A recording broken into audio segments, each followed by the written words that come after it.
Fearless, the Solomon Brothers series, Volume 3. Written by Leslie North. Narrated by Rebecca Roberts. Chapter 1.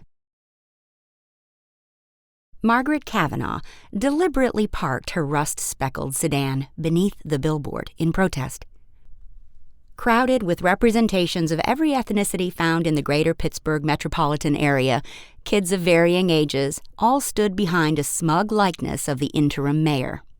Interim because the elected mayor had taken bribes. Mayor because politics was the haven of homegrown wolves leading sheep. The peeling billboard lauded the success of the All Children Learn initiative. Maggie sniffed at the irony. The ever-present decay of what was once a thriving warehouse district did little to dissuade her. She lived it. Every day, by choice, she lived it. For the first September since securing her teaching certificate 5 years ago, she wasn't inside a classroom. The school climate had been insular and structured, with an in-the-trenches camaraderie she missed at times. But she had gotten out before the system could choke the last gasp of optimism inside her. She forged her own path toward making a difference, one that didn't force her to forfeit the talented few for the masses. She slid her crossbody bag over her head, shopped the mayor pro tem rigid double birds, and hustled across the street to the nondescript gym housed over a long-abandoned Asian market. By the time she had skirted the old brick building twice, searching for entry, her arteries were a toxic cocktail of caffeine, frustration, and full-dump adrenaline. Leave it to a fraternal playhouse with a back-alley basketball court to have a secret entry. No wonder the gym had to prey upon the community's vulnerable youth to stay viable. Saul's gym could use a suppository of business savvy.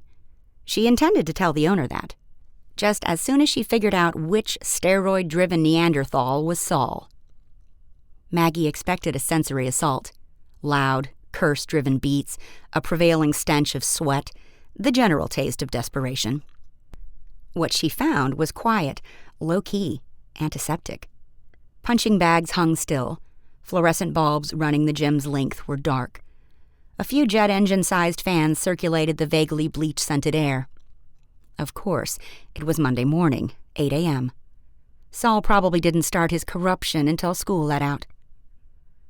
"Can I help you?" Maggie startled and turned toward the deep voice. Attached to the voice was a man in a full-on business suit, navy to be exact, set against a crisp white button-down shirt, all seemingly 2 sizes too small, none of it substantial enough to conceal an extensive neck tattoo. His hair was dark, cropped close. The juxtaposition of an apparent gentleman in a dimly lit dungeon did everything to throw her off her game. "I need to speak to Saul." The man stiffened and walked away. "He ain't here." The curt response, the egregious grammar, the fully visible neck tattoo now that he had begun to strip off his jacket. What was that? A son? Conspired to rob her of her gentleman moment. She tailed him into a back office that looked as if it had been looted the last time the Alloys or Steelers won a championship, so forever ago she couldn't remember. Not dirty, exactly, but cyclonic. He hung his jacket over the open door to a trophy cabinet filled with tiny brass figurines in barbaric poses. Maggie picked her way past a box filled with blue flyers, touting an exhibition fight. "He's interfering with one of my students." The man continued to strip. His white shirt unbuttoned down to a chest-hugging tank top, belt stripped from loops at the waistband, navy dress socks balled and tossed into a wooden desk. His muscles bunched and stretched with his movements, every inch of arm flesh sleeved in colorful ink like a Banksy on a sculpted canvas. She hated tattoos, hated the permanence of any one philosophy when a person should always be seeking enlightenment. More than that, she hated that she was gawking at the play of this man's tattoos against the rather sinuous muscles beneath, instead of focusing on why she came. "I must insist that this Saul fellow cease and desist instructing my charges with such uncivilized skills when it directly contradicts the academic obligations of the boys under my supervision." "And what boys might those be?" For starters, Roosevelt where?" "Roosevelt." The man stopped the unbuttoning of his cuffs and leveled her with a direct, contorted stare, as if the word had confused him. "As in the 32nd president?" she added. "You mean the one who called pacifists sissies?" Inwardly, she cringed. History buff and Neanderthal? This day is a study in contradictions, isn't it? He slid off the remainder of his shirt, bunched at his wrists, tossed the garment on an office chair, and reached for the button at his waist. "Huh," she turned away. "Whoa," she turned away. "Do you always greet patrons with a strip show?" "Only the obnoxious ones. And you're not a patron. Get out." She sucked oxygen in through her rigid nostrils. The fan at the corner of his office assaulted her with stale air and fed her pieces of her own hair. With an angry flick, she scooped the offending locks out of her mouth. "Just tell me where I can find Saul." "About 5 miles down the road, 6 feet under. Headstone with the sculpted boxing gloves. Can't miss it." Maggie felt a twinge in her abdomen. Not as much as it should have been because he was so cavalier about death. Her mom and dad would want her to be the kind of person to say something courteous. She chanced to peek behind her. The man was changing his pants. "I'm sorry for your loss." "I'm sorry I'm not him right now. At least he's getting some goddamn peace." Maggie spun. She didn't care that she caught sight of his bulging and rather substantial, altogether covered in a thin layer of cotton, before the waistband of his warm-up pants settled at his hips. "I don't pretend to know what flesh-eating bacteria multiplied inside of you and ate away at the mood part of your brain not knocked senseless by this crass waste of time you call a sport. But Roosevelt is intelligent. He is gifted in spatial awareness and physics and the intricacies of calculus, brilliant even. As close to a genius as I have ever known, and I have known plenty of Ivy League doctorates. He has the capacity to be something in his life, something important. And I do not intend to allow his talents to slip through society's fingers because some testosterone oaf sold him a bag of goods about what it takes to be a real man." He slung his hands low on his hips, staring at her, open-mouthed, mute. She wondered if he had as much going on between his ears at that moment as he did from the neck down. The guy was as brick-solid as the turn-of-the-century structure surrounding them. "Roosevelt has the opportunity to build a scale model of one of the most important bridges ever conceptualized. Longer than Pontchartrain, more creative than the Malaysian Sky Bridge, more iconic than the Golden Gate. He has the opportunity to get a full-ride scholarship to one of the premier architectural engineering programs in the world. But he can't do that if his hands are stuffed into padded gloves, punching the snot out of a stuffed bag every day after school." Her lungs were spent, discharged. She gulped greedily for air, her chest rising and falling while she ticked away seconds, waiting for him to say something, anything. He adjusted himself. She couldn't tell if it was a gather the boys in the neighborhood after dressing kind of adjustment or a suck this kind of adjustment. The fact that she was mentally debating something so vulgar underscored her point precisely. This environment was offensive, period. "Aren't you going to say anything?" 0 ticks of his facial muscles, 0 expression. "Nope." The fire burn inside her fizzled to a thin stream of smoke. "Great! That's just fantastic. You have the future here, in your hands like malleable clay, and nope is all you've got?" She turned to go, but not before she added one thought. "If Roosevelt shows up here again, tell him to go home and crack a book instead of someone's face." "Roosevelt shows up here again, same as any other kid. I ain't turning him away." His ain't wriggled beneath her skin and held her rebuttal hostage. There was no reasoning with ain't. She stormed past a very tall man on the way out, athletic but not at all the physique of a fighter. Do yourself a favor and leave before you become a ball-scratching heathen who spouts double negatives." Only trouble? She couldn't find the door. Again. She didn't know the secret exit of the Fraternal Order of Barbarians, so she spent 2 full minutes feeling like an exhibition before she charged back into sunlight and eloquent English under the laughing smile of the mayor. Chapter 2. "The fuck was that?" asked Chase. "No idea." They both stood at Henry's office window, watching the woman with the sizzling red hair trip over a tire stop in the parking lot, then kick it, as if she meant to teach it a lesson about rising up from the ground to assault her. Her reaction would have made Henry laugh had she not just taken a dogmatic verbal dump in his office. "You got her 6 ways stirred up." "Hadn't noticed." Truth was, he had noticed. She had ambushed him into stupidity, the fan spreading her wild mane of reddish-brown curls about her head like Medusa's snakes, same as they'd look on a pillow if any man had a mind to take her to bed. Certainly would chill her fiery attitude. He had used the same technique Saul taught him in the ring all those years ago. Counting. Brought down the heart rate, usually. But counting her spray of freckles had the opposite effect. Focused him on the feminine features beneath her barely-there makeup that made up for the sharp-assed, judgmental tongue. Chase moved a box of medical-grade tape and settled in a metal chair.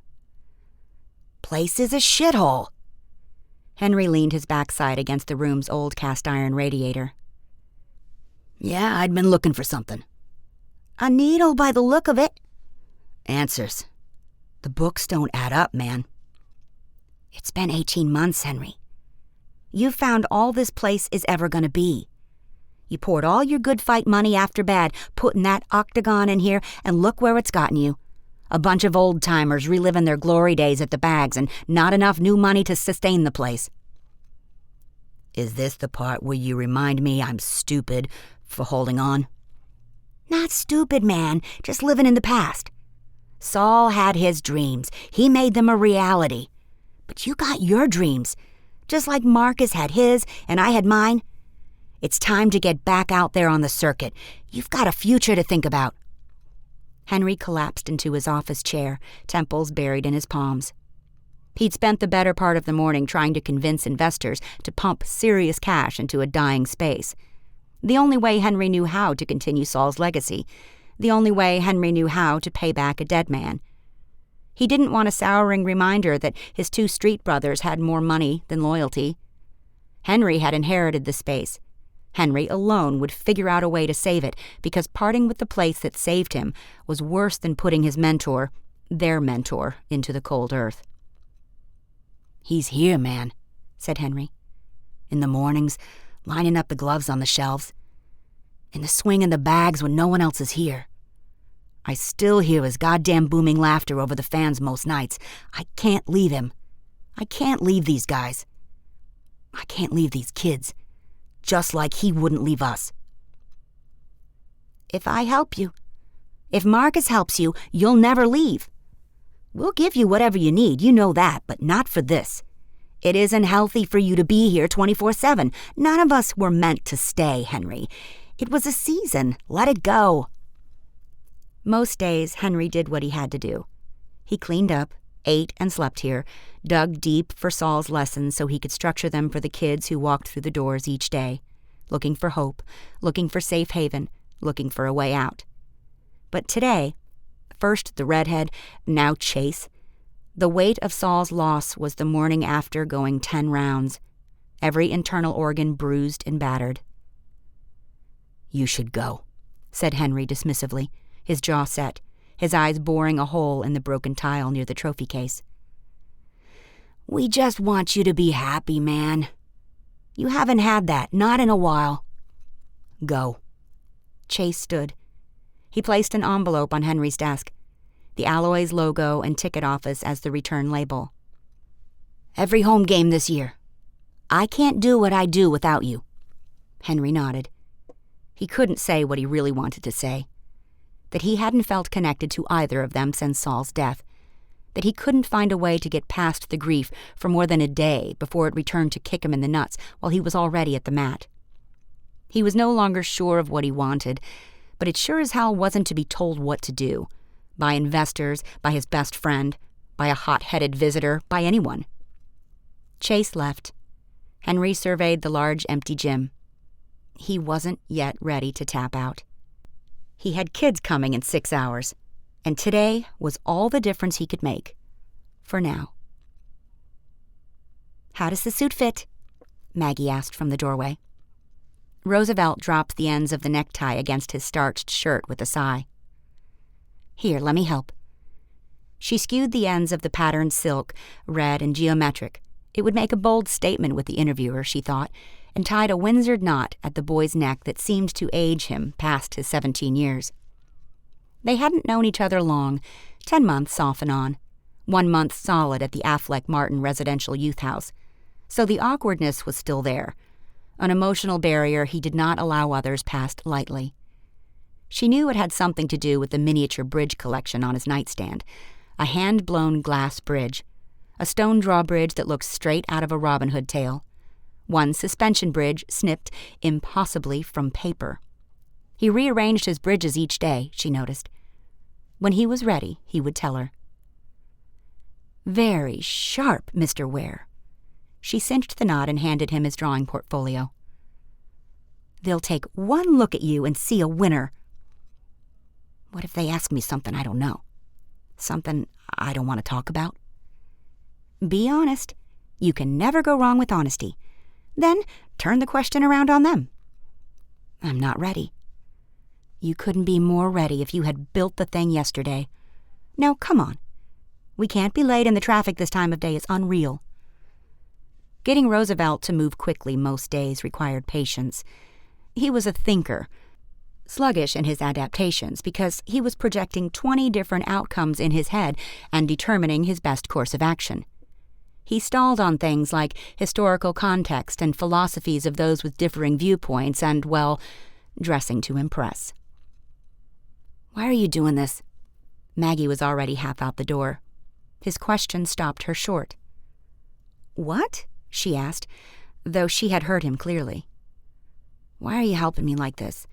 Buying me fancy clothes and driving me across town for interviews? What's in all this for you?" It wasn't a bad question. In fact, it was downright brilliant. Why was she so invested in him and other kids like him, to the exclusion of a profession she always thought she wanted? She couldn't answer that any more than she could answer the equally hard question he had posed the previous day. What if all the judges see as my skin color? Roosevelt had a way of doing that, challenging her, trying to catch her at her worst so she could show him her best. "Because my parents raised me to believe helping others isn't just a right, it's an obligation. Freely given in exchange for going through this life." "You're smart. You could be anywhere doing anything. But you're here." Here, with a hint of distaste. The rest was implied. Affleck-Martin was inspired, one of the premier inner-cities boys' facilities in the country, but it was still that, a facility.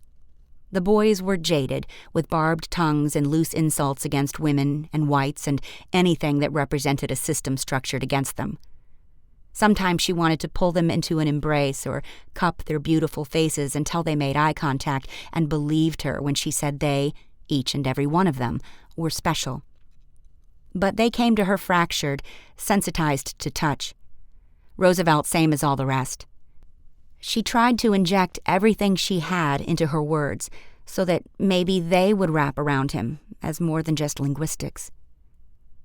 "No one," said Maggie, her voice wavering under the weight of her conviction, "is more deserving of greatness than you. I can't think of a better reason to be here." His mocha eyes drifted to the evening sunlight spilling in through the dormer windows, trying desperately to hold it all in. Emotions, truths, details of a life no child should live. Vessels in the whites of his eyes sprouted pink. His lips tipped at the corners into a shuddering frown. "Now," Maggie said, snatching his suit jacket off the bed.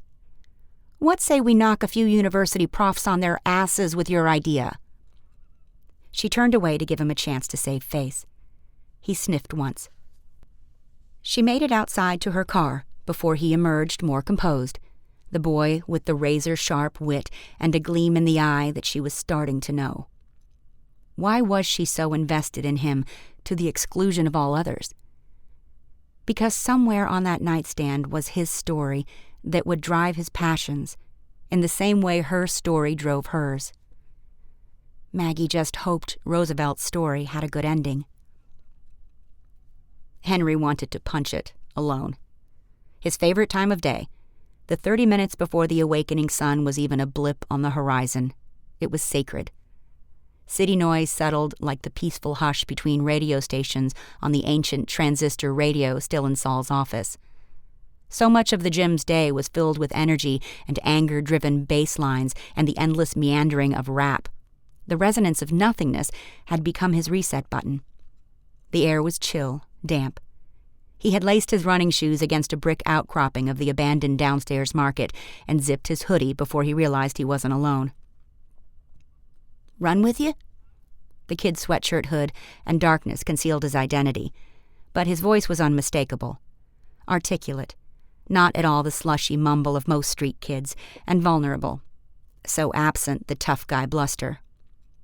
Henry thought to ask if his ginger-haired warden knew where he was, but he wanted to raise no doubt in Roosevelt's mind that he had meant what he said, any time. He knew the slightest hint of discord could cause a kid on the precipice to bounce. Henry had been no different. Street life was reactive, defensive. "Sure, man," said Henry, "if you think you can keep up." "You'll be chasing my treads the whole way." Henry chuckled. It wasn't much, pre-caffeine, but the good-natured challenge had opened up his breathing, made him feel more alive. "Where are we headed? You pick." 16th Street Bridge." The words were barely out of Roosevelt's mouth before he launched, starting gun fast. Henry played catch-up for nearly 3 miles. The absence of much traffic was liberating most days, but the added responsibility of watching Roosevelt's back kept Henry firmly outside of his deep-thought cage. Not a bad place, he supposed, just not what he had in mind when he hauled himself off the cot in his office. They pounded pavement, trading exhales but not much else. Kid had killer endurance and a runner's natural motion. Aerodynamic placement of the hands, synchronized arm motion, just the right amount of forward lean so that his body weight worked for him, not against him. The vaguely fishy smell of Allegheny River circled Henry's nostrils before the yellow girders peeked through the buildings. At the bridge's southwest pylon, Roosevelt stopped and tagged the historical plaque filled with dates and names associated with the structure's construction. Henry folded in half, hands braced against his thighs, wheezing like a geriatric smoker, his lungs in the what-the-fuck state of alarm. He hadn't timed their progress, but he guessed they were posting 6-minute miles. "Walk the length," suggested Roosevelt. A nod was all Henry could manage. "There was another bridge here once, covered, wooden back when 16th was Mechanic Street. Fire destroyed it in 1919. Guy in charge of rebuilding it went missing, didn't find him for 3 months. Turns out he was robbed and dumped in the Ohio River. They identified him by a tattoo of a truss bridge on his arm. You superstitious, Henry?" Getting there. The longer you tell me this shit while we're crossing." Roosevelt laughed, a cloud burst of breath barely visible on the air. "Nah, point is, this bridge is iconic, man. Look down the way. Look at the Veterans Memorial Bridge. Useful, yeah. Something you want to run toward? A destination? Not really. They had it together in 1923. Architects and engineers working side by side with the Art Commission. They made a statement, a legacy that still hits here nearly 100 years later." He tapped his hoodie above his heart. "What's it like to have a legacy?" Henry blinked out of the image of him plunging to his death. He and Heights didn't exactly have a great relationship. "You're asking me? I wouldn't know." "What are you talking about, I wouldn't know? You're Henry Lorenz, man. Fearless, always on the offensive, taking charge in the cage, never hesitating. Control of the match from moment one. Legacy, man." "That's why you started coming to me over the summer." That what you think this is? Chasing a legacy? Not for me, no. Then what is it about? Since they had entered the footpath of the bridge, Roosevelt hadn't looked anywhere but ahead, up, studying the structure's lines from all angles. For the first time, Roosevelt looked down. Traffic on the adjacent road quieted. The sun rose. Finally, he said, "See the winged seahorses on the pylons? Inspired by a fountain in Paris called the Four Quarters of the World by the famous sculptor Jean-Baptiste Carpeaux. Sculptures were too big to be shipped in by rail, so 2 were brought in on the river and 2 by trucks." Henry hadn't given 2 fucks about this bridge, or any of Pittsburgh's 400 other bridges before today. Now he realized it was Roosevelt's waypost, something he kept in place in front of him, so he didn't have to deal with truths. The minute a man chases a legacy, he's setting himself up for failure. I never wanted to be Henry Lorenz, MMA middleweight champ. I just needed a way out of a bad choice, so I worked hard, did what I was told by someone who cared a lot more about me than I cared about myself. That's it, man. Nothing fearless about it. "I had an interview yesterday," said Roosevelt. "Yeah?" "Miss Kavanaugh drove me to Carnegie Mellon. Bought me a suit and everything." Roosevelt gave Henry a side glance. "I looked good." His good was a long, drawn-out declaration. Good. Henry laughed. He wondered if Miss Kavanaugh was Roosevelt's someone who cared a lot more about him than he cared about himself. A teacher, maybe. Already he liked her for buying Roosevelt new clothes to boost his self-confidence. "How did you do?" Roosevelt shrugged. "Won't know for a few days. Miss Kavanaugh thinks I have a shot at winning the whole competition. Scholarships, all that stuff. She doesn't like me coming around the gym, though, so you can't tell her about this morning." A dawning that had nothing to do with the east horizon shivered up his spine. "This Miss Kavanaugh, she a teacher?" "Nah, she's someone in charge at Affleck Martin. Not the big boss lady, but she's there to watch out for us, mentor us, tutor us, that kind of stuff. She jumped me ahead on the wait list so I could have my own room." "Red hair." Roosevelt's brows furrowed. "How did you know?" "Heard of her." Felt her wrath. Considered the challenge of introducing her lithe body to his brand of sport, up close and personal, one-on-one, before he realized he'd need a lobotomy to endure her censure. Fuck, the morning was getting sticky. They'd reached the midpoint of the bridge's span. Henry leaned at the rail and looked down to startle his thoughts from a certain redhead taking him down anywhere but a cage mat. Vertigo didn't work. Roosevelt leaned beside him. The kid had good instincts, approached martial arts like the mental game it was, gifted with a low center of gravity and the perfect body type to dominate his weight class. His reflexes were a little sluggish, nothing that couldn't be trained to lightning fast. There was a reason Roosevelt came to him, and Henry intended to do everything in his power to figure out that reason, even if it meant enduring the hellfire fury of Miss Cease and Desist. "Different bridge tomorrow, same time." Roosevelt opened up the morning with his grin. "You're on, old man." The verbal jab was all it took. Henry edged out Roosevelt on the final sprint back to the gym, waited until the kid took off for Affleck Martin, then puked his 5 a.m. power bar in the alley. Maggie had looked everywhere. Well, not the one place she didn't want to set foot inside again. The thought of darkening the door to Saul's gym made her skin crawl. But she had news for Roosevelt, and by the time crunch of it all, news that couldn't wait. He had less than 2 weeks to finish his scale model. She had scoured the city to gather every last scrap of material. All she needed was him. She fortified herself with a deep breath and entered the building from the street, pleased that she no longer had to contend with cryptic passageways and doors that led to nowhere. This afforded her the chance to be in and out faster than she could recall the exact statistics in the recent Pittsburgh Post-Gazette sports article on the direct correlation between mixed martial arts and arrests for violent offenses. Inside, however, the gym was thick with people, Gone was the vague sanitized scent, replaced by the pungent brew of human sweat. A loud hip-hop beat ducked and cut through the patrons, dropping 3 curses in the span of time it took her to draw her first reluctant breath.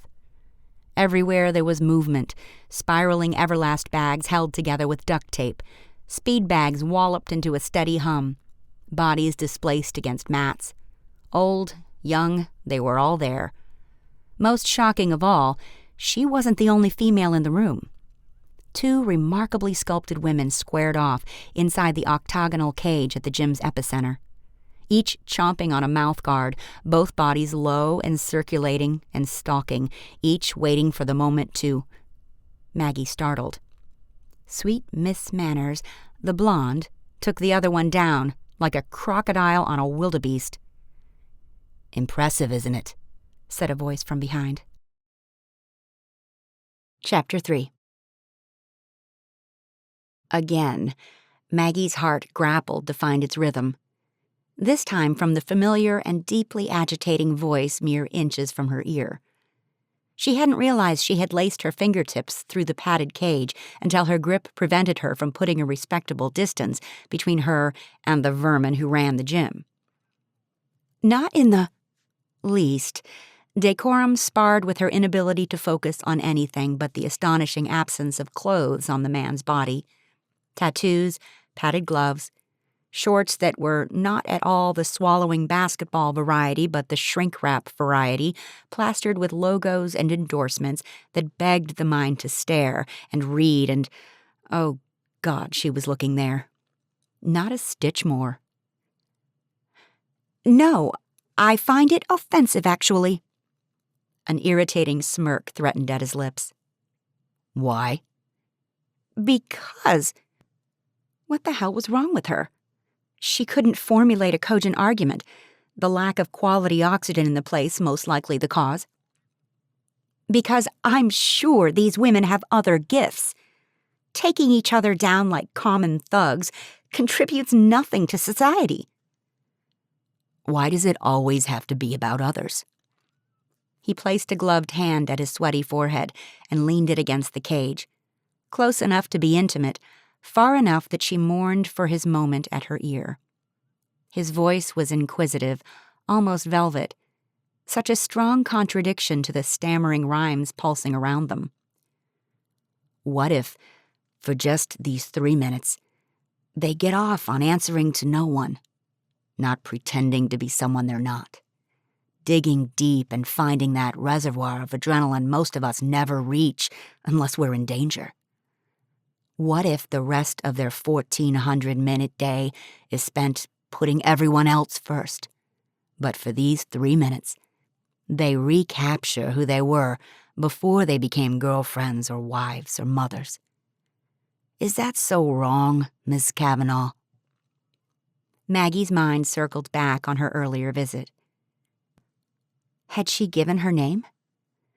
The brunette wildebeest bounded to her feet, spit her mouthpiece into her glove, and did a celebratory chest slam into her opponent. "They're best friends," said Henry. "Have been since grade school. Always watching out for each other, challenging each other. One is a bulldog attorney who spends half her work week on pro bono cases. The other is a firefighter who comes in here to stay in shape." The blonde called out, "Thanks, Henry," as she exited the cage. He nodded, one of those Cro-Magnon head gestures that required no words, maybe a grunt. "Henry, is that your name?" "So I'm told." "Listen, Henry. Clearly, we stand on opposite sides of a very, very large chasm of thought as it relates to your sport. And I do use the term sport loosely, as sport implies an endeavor that amuses, not appalls. And I certainly don't begrudge a woman's hard-fought right to engage in any activity she chooses, specifically those predisposed to a man. But please don't stand there in your tight drawers lecturing me on the merits of one person beating the shit out of another for nothing more than pleasure." "Dropping curses between your Ivy League words only makes me want to get you more riled up, Miss Kavanaugh." Ugh! She could not contain her eye roll. The man was infuriatingly base. "I'm looking for Roosevelt." "You told me to send him home. Go home and crack a book instead of someone's face. That about right?" "Doesn't mean you respected my wishes." "Doesn't mean I didn't." A woman in a spandex sports bra and boy shorts sidled up beside Henry, nearly engulfing his thigh. Her assets pressed against his sculpted obliques. She was pin-up gorgeous and looked like she had never seen the bottom of a Ben & Jerry's carton. "See you here tonight?" she said to Henry. Henry's stare penetrated Maggie's gaze, even as he knocked off a vague, "Maybe," in response. The woman drifted away. Henry's eye lock remained. "Let me help you with this one," he said, as if he had already read her mind regarding the list of wrongs the ring bunny had added to her argument. "The amount of scandalous flesh on display here objectifies women. And boys entering the delicate stage of sexual maturity should not be subjected to, how would Miss Kavanaugh phrase it? Boobs?" He rattled off a maddening tisk-tisk. "There you go again with those dirty words. I think you're trying to get me excited." She cinched him inside a sarcastic smile. "Shouldn't be too hard. Even apes fling poo when they're trying, and failing, to impress a male. Tell Roosevelt I'm looking for him. I know he's here." Maggie aimed for the door. "I'll make you a deal, Kavanaugh." "Don't turn around. Don't turn around." "Land a punch on me. And you can have Roosevelt every day after school. No pushback." "Gah." Maggie turned. "I am not going to hit you." "Then you must care more about that whole nonviolence agenda you have going on than Roosevelt. He just lip service. A token to make yourself feel better at night." Maggie's gut twisted. Her neck and cheeks broiled, as if she'd gone 9 rounds. "Just keeping it real," he added. She wanted to rush out to the street and invite the crocodile and the wildebeest to tag team on the arrogant man in front of her, but she rarely gave in to the satisfaction of such carnal thoughts. Her greatest weapon was her brain and her voice. "I know for you, the sad reality is that people speak with their fists, not their minds. So maybe I'm your first mindfuck. But don't ever insinuate that I'm some white girl come to the project's do-gooder who puts self-interest above the kids under my care." Maggie backed away, palms raised, the sweetest smile on her face she could muster. "Just keeping it real, champ." Her stomach muscles eased. She put a little extra bounce into her retreat because victory in verbal sparring had been her high since she leveled a misogynist capitalist wannabe on a competing university's debate team and inspired the audience to a standing ovation for the first time in the history of the event. Of course, she hadn't used profanity, but when in Rome and all that. The high did not last long. Back at the youth house, she unloaded the final materials for Roosevelt's model in the corner of the Victorian's great room. She had everything he needed: glass tiles cut to specification, tiny leaf ground covering, irrigation tubes, electronics for lighting and moving components, high-grade fishing line, and enough miniature gauge figurines to spark the imagination. All she needed was Roosevelt. She held vigil over the materials that embodied Roosevelt's future until the hour stretched late and a niggling thought took hold. A prevailing sense that her mouth may have alienated her last, best ally in reaching him. Henry crouched, his hands poised inside padded air mitts, his eyes focused on Roosevelt's facial cues. Kid gave away how and where he was going to hit every time, like a blinking neon sign of intent. They'd have to work on peripheral perception. For now, it was about overcoming whatever demon had crawled up inside him today. 10 jabs, let's go. Alternate mitts. Left, right, left, like swatting at a swarm of wasps. Half tempo, go for accuracy. Extend through your shoulder, pivot at the waist. That's your secret power. Roosevelt's jaw set. His punches squared up to the mitt's inner target at a slower cadence. Chin down.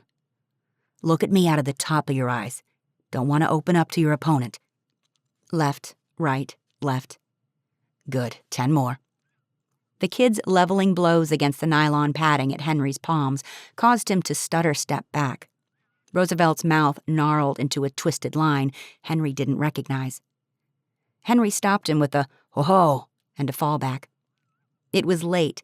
The gym was largely empty. Henry had foregone the promise of a warm, sexy ring girl's legs wrapped around him in favor of spending the evening with Roosevelt. The kid had come in amped up about something. It had taken Henry an hour to work Roosevelt out of his own way enough to talk. "Spill it, man," said Henry. "What's got you so jacked today?" "Nothing." "Bullshit. You got problems out there. You leave them out there. No place for anger inside the cage." Roosevelt shook his head and stared at the windows, out into the city. Henry fetched the painted red mini stool from the outside of the cage. Some of the old-timers called it the potty. Henry called it the confessional. Guys getting their asses handed to them sometimes needed a place to fall, something reassuring beneath them. Never ceased to amaze Henry what shit they confessed when they were up against their limitations. He set it on the mat's center logo. "Sit." Roosevelt shot him the stink eye. "Sit." The kid lowered himself to the stool. Henry lowered himself even more and settled on the mat. "A long time ago, I made a mistake. I let my anger do the talking for me. But life turns on a dime." Henry snapped his fingers. "Faster than that. I found myself staring out the wrong end of a jail cell. Ain't always coming back from that." The rising and falling of Roosevelt's chest evened. He no longer pushed back at the world beyond the window. He was present, full-on eye contact. "And you know what my mentor said? Lucky break, son. All that is. He said, your fists are deadly weapons. You don't know how and when to use them. You're no different than a kid packing a 9mm. I could have killed a man that day, Roosevelt. The choice has to be there. Always. It has to be there. You ain't nothing without that choice. That goes for in here and out there. Don't ever use your hands unless your opponent is sparred off for that and knows what's coming. Or unless there's no other choice. And even then, there's always a choice, man. You got me?" Roosevelt nodded. "You gonna tell me who's up in your craw?" "My stepdad, man. He gets all up in my face. Wants me back at the house, not at Affleck Martin. Wants me to quit school and work with him on construction, odd jobs, laying bricks, fixing clogged commodes and shit. And what do you want?" "I got a little sister to think about." "What do you want, Roosevelt? You want to build bridges? That why we run toward a new one each morning and you tell me 100 different facts about each one?" He swallowed hard, his taut thread of composure breaking down with each word. "Most days I want to pound him into the ground for putting my mother there. She could never do anything right. She just gave up." His eyes swam. He wiped away the moisture. "Then you take that anger and you pound it into the pavement each morning. You do what you have to do to create that better life for you and your sister. But never turn that anger on anyone. Not me in this ring, not your old man. Anger's just gonna drive away your goals, man." "What happened to the guy?" It took courage for Roosevelt to ask. The least Henry could do is shoot straight. "His life changed forever because of me, because of my anger. I relive it every day like a prison of the mind. 'Cause he has to live it every day." The gym settled around them. The last of the boxers bid him good night. Henry raised his hand, the moment with Roosevelt broken. Maybe for the best. If he didn't get out of that memory, he'd be trapped in it all night. "You still owe me 10, said Henry. Roosevelt stood and moved the stool outside the cage. "And do me a favor," said Henry. "Check in with Miss Kavanaugh so she's not over here all the time, yeah?" "Yeah." Roosevelt's punches tamed, focused. Henry cut things short so Roosevelt could go back to Affleck Martin, hear whatever news it was that got Miss Kavanaugh all fired up. He didn't imagine it took much. Woman was lit most days, in more ways than one. Everyone needed a little outer strength sometimes, even if it came in the form of a 5'9" firecracker instead of a strong right hook. Chapter 4. "Let's ask this guy," said Damon. The middle-aged guy in a corduroy jacket with a visible heart-on exited the peep show next door. His steps faltered a bit. "Nah, man, let's just go." Henry was already done with Damon's quest for alcohol. The guy had been his best friend for 3 years, since junior high. But every damn day it was something to push back against his shitty lot in life: stealing, joyriding, selling dime bags, vandalism, mouthing off to people he had no right to fight with. Damon took care of Henry, gave him a place to crash when his old man liquored up. But the guy was a grenade with a pin pulled. Some days the cost of payback loyalty was too high. "Excuse me, sir." Damon could win a fucking Emmy for the way he could turn on the charm. He kept his distance a bit, the unwritten rules of the streets and all. Dark night, dark kid. "Can I trouble you to make a purchase in here for us?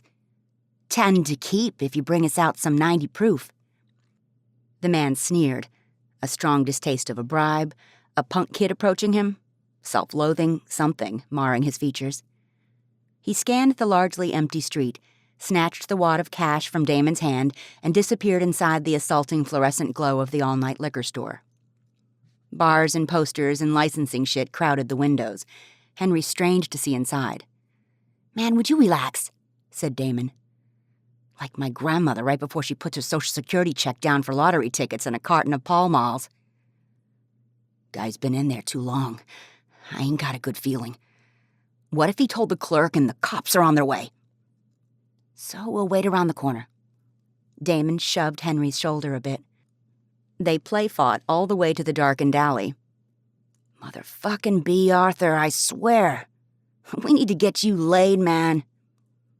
Damon paced the alley, alternating between the mouth where they had entered and the place where Henry became absorbed in pulverizing an empty beer can with the sneaker. On Damon's second trip back, a string of curses unraveled from his tongue. He took off running in the opposite direction of the street, behind the store. Henry followed. The street lamp above a warehouse loading dock illuminated a man running away full stride, but no match for Damon. Damon's illegal activity had only served to enhance the natural abilities he had displayed as a junior high track and field 400-meter champ and A-team defensive back. So he cut an angle that had the man tackled before the thief had time to shit his pants, but not before he swung and connected a brown-bagged vodka bottle across Damon's face. The bottle shattered. Damon's cries boomeranged off the buildings and returned in a deafening roar of anguish. He clutched his face and sagged to his knees, screaming, "My eyes! My eyes!" Henry knelt beside him, not knowing where to touch, what to do. Blood flowed like slick, black car oil through Damon's fingers. Henry stalled, paralyzed, until Damon's voice pierced the night again. "Get that motherfucker! Make him pay!" Henry glanced after the man. The tails of his suit coat flapped like pathetic bat wings in the scant light from the street. Something snapped deep inside Henry, like a coil too tightly wound. Damon was the family he chose, and family avenged family. He was up and running before his brain had processed the decision. Henry caught up to him just before he re-entered the main street and horse-collared him back into the alley's shadows. He pinned the pathetic piece of shit to the brick wall by his collar, sending sputtering chokes of vile alcohol fumes and spit from the guy's mouth. Henry cocked his fist, his body already loaded, his mind already gone. Back before, when he suggested they take off.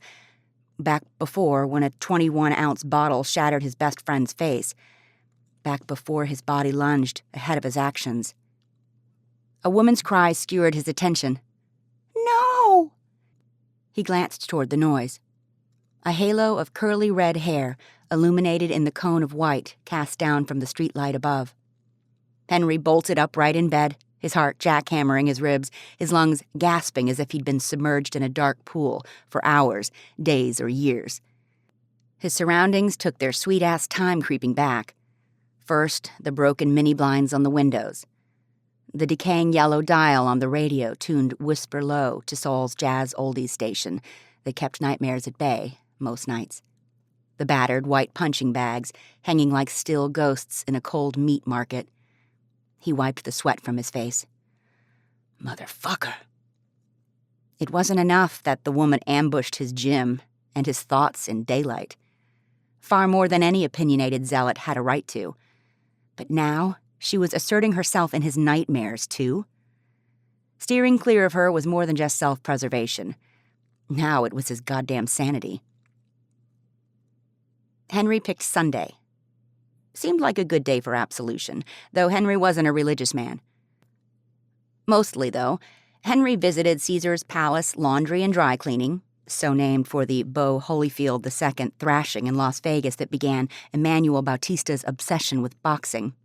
Every Sunday since Saul died, because he needed a sobering reminder of the anger lessons he spouted at every turn. Manny's favorite bear claw pastries in tow, Henry entered the shop, triggering the overhead bell to thonk against the door like a reindeer collapsed in a stupor.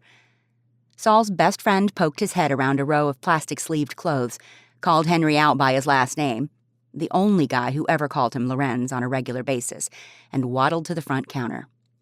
Manny had been a Marine, 9th Infantry in Vietnam. Henry knew no one with a bigger heart or a longer history of living with a disability than Manny, which made him the perfect guy to help without judgment. Henry exchanged a handshake, bro-hug combo with Manny that warmed him to his toes. It wasn't Saul, but it was close. "Haven't seen you around the gym, my man," said Henry. "Been busy. Every washing machine in the city broken. Something. They all bring in their clothes here." Henry was happy for Manny's success in lots of ways. Manny had found the same kind of enduring relationship Saul had with Irma.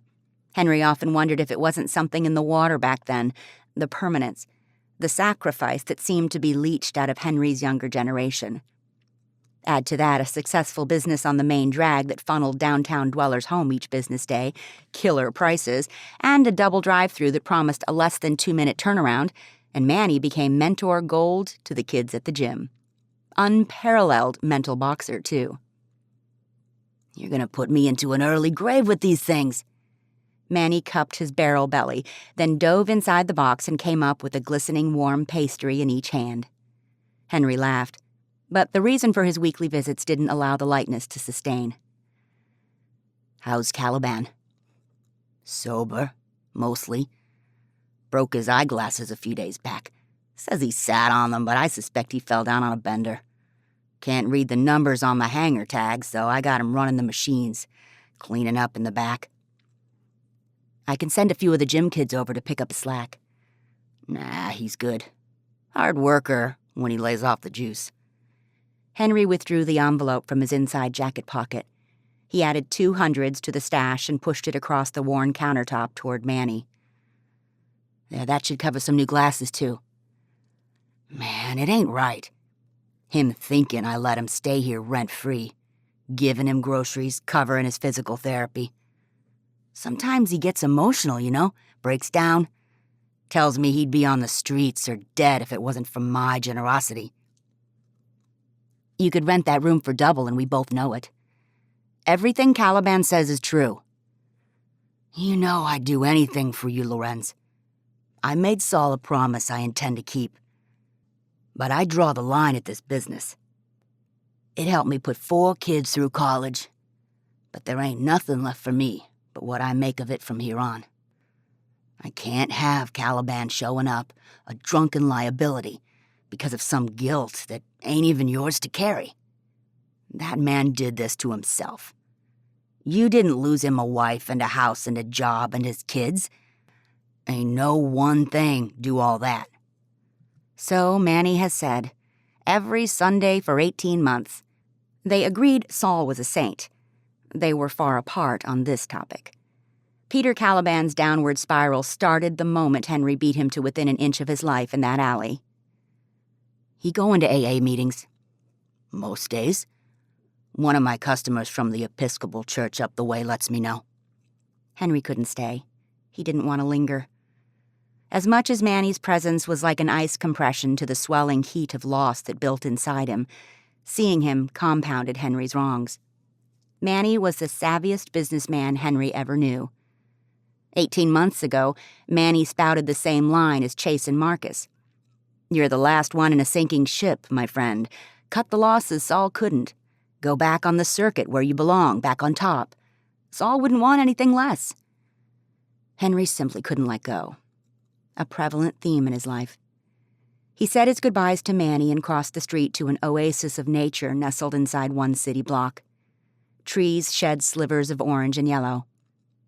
Every Sunday after fetching donuts and visiting Manny, Henry settled on a park bench, hoping to get an eyeful of the man he had disabled. Somehow it made the night terrors less frequent, less ball-busting. Even in an ass-hugging snow of winter, Henry waited. Sometimes Caliban emerged and stood for a bit, staring up and down the street, squinting into the sun or scratching at the stubble on his cheeks. Henry wondered if he was looking for a black man with a permanent scar slashed across his face. He would never find him. Damon hung himself in a jail cell 2 days after being convicted of first-degree murder. Sometimes Caliban picked at the garbage from the deli next door and made Henry's blood boil. The guy had more than enough in his pantry. Manny saw to that. Why the fuck did he insist on remaining in the gutter Henry had sentenced him to? Sometimes he just leaned back against the window ledge in the sun because his leg and back were so fucked up his body couldn't even get him to the goddamn bus stop 2 blocks away. Today, however, nearly an hour to the moment from when Henry had settled on the bench, Caliban exited the handicapped-accessible apartment in which Manny had resided and now owned, but he wasn't alone. A young woman looped her arm through his rather limp one. Henry had often wondered if the guy had had a stroke, because he had never before favored his arm, and kissed him on the cheek. This was new. Someone who cared about Caliban. A daughter, maybe? The abnormal occurrence drew him like a bell to an opponent. Maybe if he knew there was someone, he could stop being that someone. He cinched his hood closer to his face and crossed back toward the cleaners. He didn't think Caliban would recognize him. 16 years, a haircut, and an MMA career had a way of making a person nearly unidentifiable. But Henry wasn't taking any chances. Plus, the alley had been dark. Henry knew, he remembered, because he visited it with alarming regularity, in person and in REM sleep. Henry leaned against the storefront, head down, when Caliban and the woman drew close. Her voice stirred something in his gut. It was matter-of-fact, but soft, like the edges had been smoothed and buffed by the time her words reached Henry's ears. "Take care of yourself. I'll bring your favorite soup on Thursday, I promise. I love you." Her declaration, this stranger, was like the first pull of coffee on a frigid morning, a warm path all the way to the core. It fed him, not only because he knew Caliban had that, but because Caliban had something Henry did not. Henry stared at the sizable crack on the sidewalk, not daring to look up, but unable to stop himself. 2 events collided then with the singular simultaneous ability to tilt Henry's world on its axis. Her words, "Mom says hello." 3 words so ordinary, so casual the way they floated on her goodbye. And her pivot to full frontal recognition, and a bush of curly red hair corralled beneath a knitted cap and tumbling down her jacket front. Miss Kavanaugh. Fuck. Henry dropped his head and turned toward the storefront. In the glass reflection, he watched the woman pause. Her face angled his direction before she continued down the street. Caliban went back to picking through the garbage. Chapter 5. From a distance, at least the distance from the gym's entrance to the octagonal black cage in the center, Maggie watched him. Henry Lorenz. 2-time middleweight MMA champion, 2 and 3 years ago. She had looked him up on the internet, watched videos of him taking down his opponents faster than they could blink, focused on the sculpted lines of his perfect body, then cleared them from her phone's history because they felt like dirty little secrets. The door was unlocked. Her boot soles were padded, rubber, silent. He worked with a boy she'd never seen before. The kid was blindfolded. Henry didn't know she was there. To quiet the mind, we have to turn down the volume of what we see, what we hear. Focus on the sound of my voice. Got it? The kid nodded. Good. Shuffle. The boy's feet began at a slow, controlled rhythm against the mat, hypnotizing in cadence and motion. He brought his fists up, fighter's stance, guarding his chin. Maggie lowered herself into a nearby chair, soundless. Picture yourself as a vessel, said Henry. A moving tub of liquid, clear on the outside, sloshing around in the inside. Yeah? Yeah, echoed the boy. Now, picture your skin a clear container, changing color, fogging, turning dingy with all that comes at you in a day. Expectations, worry, blame, fear, regret, judgments, all of it. It seeps in through the membranes and colors everything inside. Blues and dark reds and grays, a swirling mass, some mixing, some staying tough. Your body's sloshing it around, churning it from the inside. But it can't stay that way for long or it'll turn thick. Got that image? Yes, sir. Maggie blinked back her surprise at the respectful term. There's a drain, man, in your heel, said Henry. An opening over which you have total control. Open it, and all that muck drains out. You're left with nothing but a clean vessel again. That's what you do before a match. Prep your mind as well as your body. You can't be your best with all that negativity clouding you. You can't see what's coming at you. Sights and sounds and tastes and smells. When there's so much darkness. Maggie was right there along for the ride. She had made her own vessel on the wave of Henry's low, rumbling, hypnotic voice. But her bag slid forward and into a free weight with 3 enormous black plates at both ends tumbling the contents of her bag across the floor and whipping around the attentions of both cage occupants. She was pretty sure she heard a curse slip between the cage wires. Slow to react, almost as if he had lured her into a slumbering state, she knelt to the concrete surface and made sloppy grabs at her stuff. Used tissues, keys, the blown glass worry stone her mom bought her in Taos, her prescription bottle of anxiety pills, epoxy glue for Roosevelt's project, her rosary made from pressed rose petals, and, perhaps most embarrassing of all, lipstick. She and vanity had a thing, on again, off again. Then he was there, Henry, seeing the spilled contents of her life, handling the scraps of her life, one by one, returning them to her bag. She felt exposed. He could have easily made a smart-ass comment about her brush clogged with hair or the printout she had made regarding his title fight.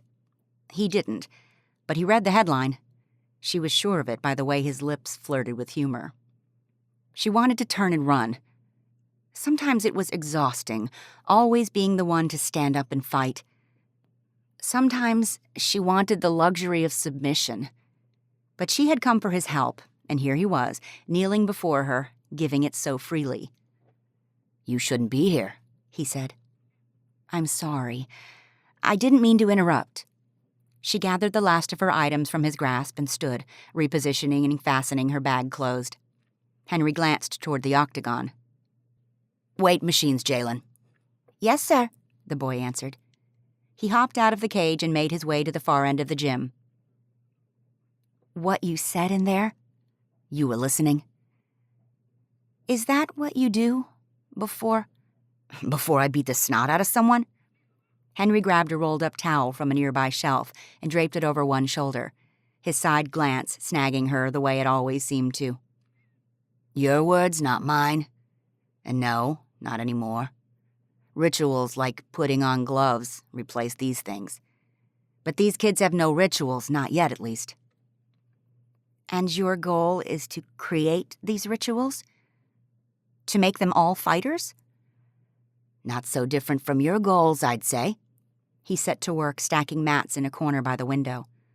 The play of his back muscles as he lifted and rearranged them derailed her ability to follow the conversation with her usual distance.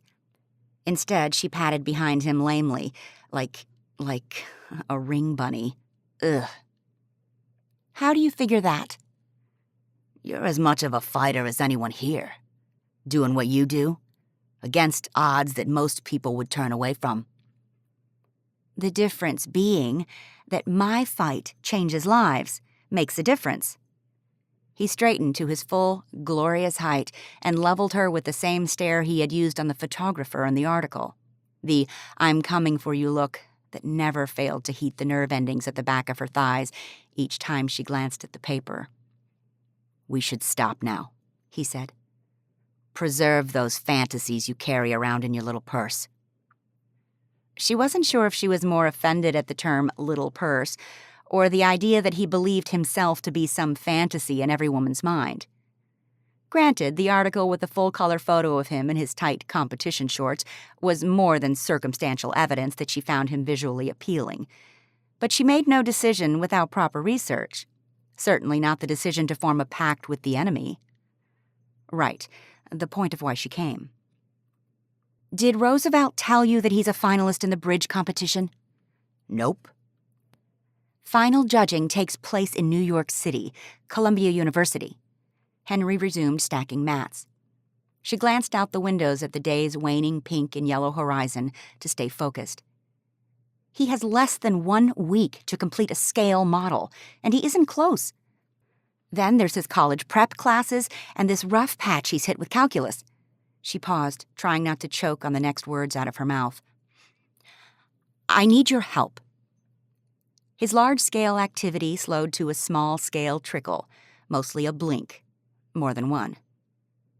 I'm sorry, I know I misheard you. Did you just say you needed my help? Yes. Gah, he wasn't going to make this easy. You need the help of, Wait, what did you call me? Maggie shrugged. Champ? Not a lie, she had said that. Right.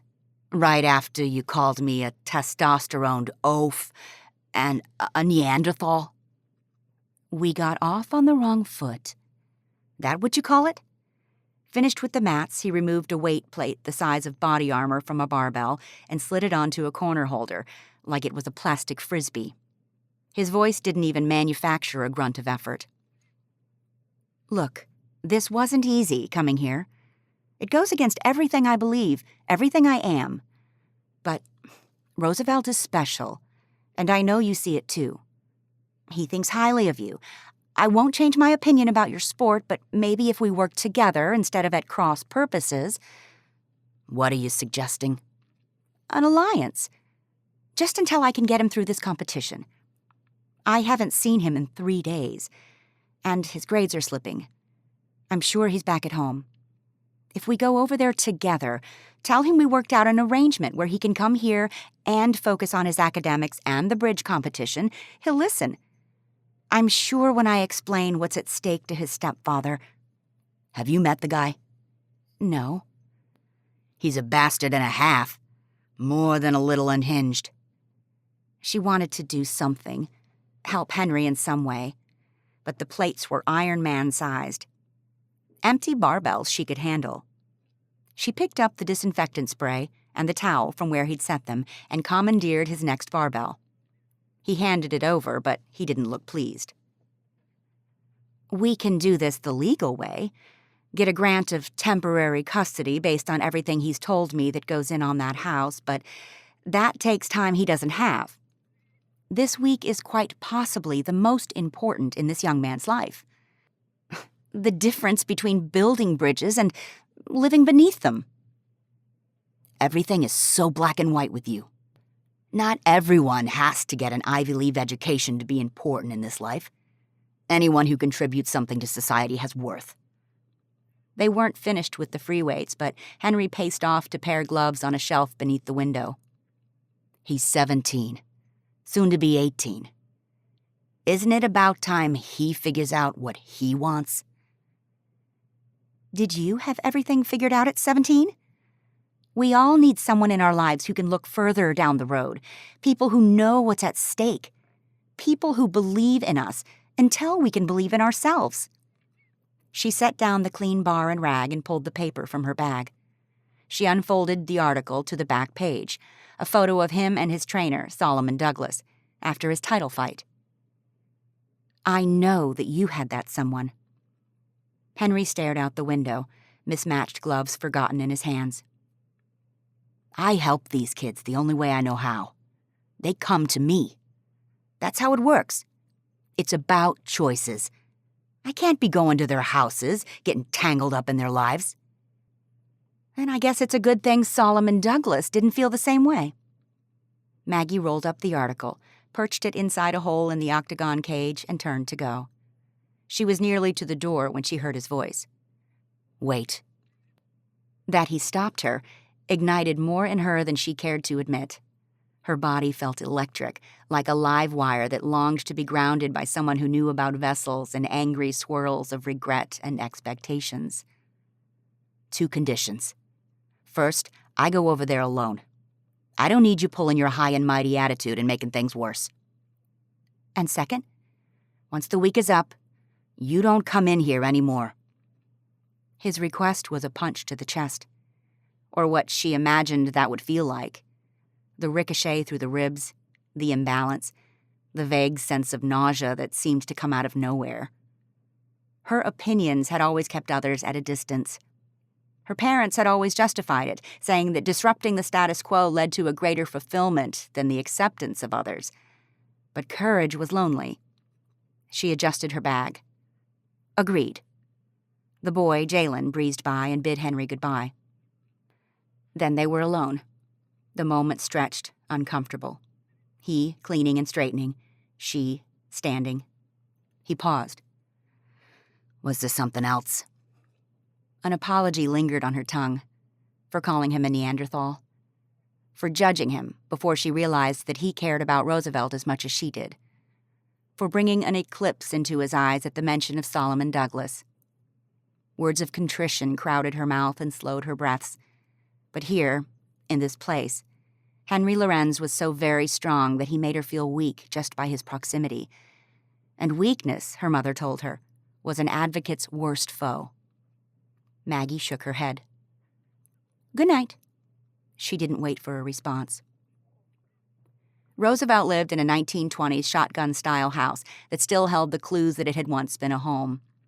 A rose bush near the porch snarled and tangled its way to the roof, but old pink blooms persevered near the rotting soil. The peeling mailbox still sported a few petals of hand-painted daisies and an identity of the family, the R and the E of the Wares, all that remained. A waist-high chain-link fence and gate once corralled young children away from the chaos of the streets. All the touches of a woman. Henry knew this because the same thing had happened to his home, a couple of neighborhoods away and a decade removed. In Roosevelt's case, the mother had died, under somewhat questionable circumstances. In Henry's case, the woman decided it simply wasn't in her to raise a child. He stopped outside the metal gate. A child's delightful cries pealed through the twilight. Somewhere, he heard Roosevelt's laugh and another giggling squeal from a girl. The two rounded the corner of the house, Roosevelt in hot pursuit of Layla, the little stepsister he had mentioned. The rollicking chase stalled when Roosevelt noticed Henry. Layla circled back through the knee-high weeds and clutched at her older brother's leg. "What are you doing here?" said Roosevelt. "Haven't seen you in a few days. Kinda miss you, yammering on about boring shit like bridges on my morning run." The kid flashed a smile, the gleaming kind that showed his teeth and dimples. But it was only a flash. He straightened and sobered. "Miss Kavanaugh sent you, didn't she?" "She stopped by the gym." "Man, she doesn't give up." "Isn't that the idea? That she's there when everyone else has given up?" "She wants things.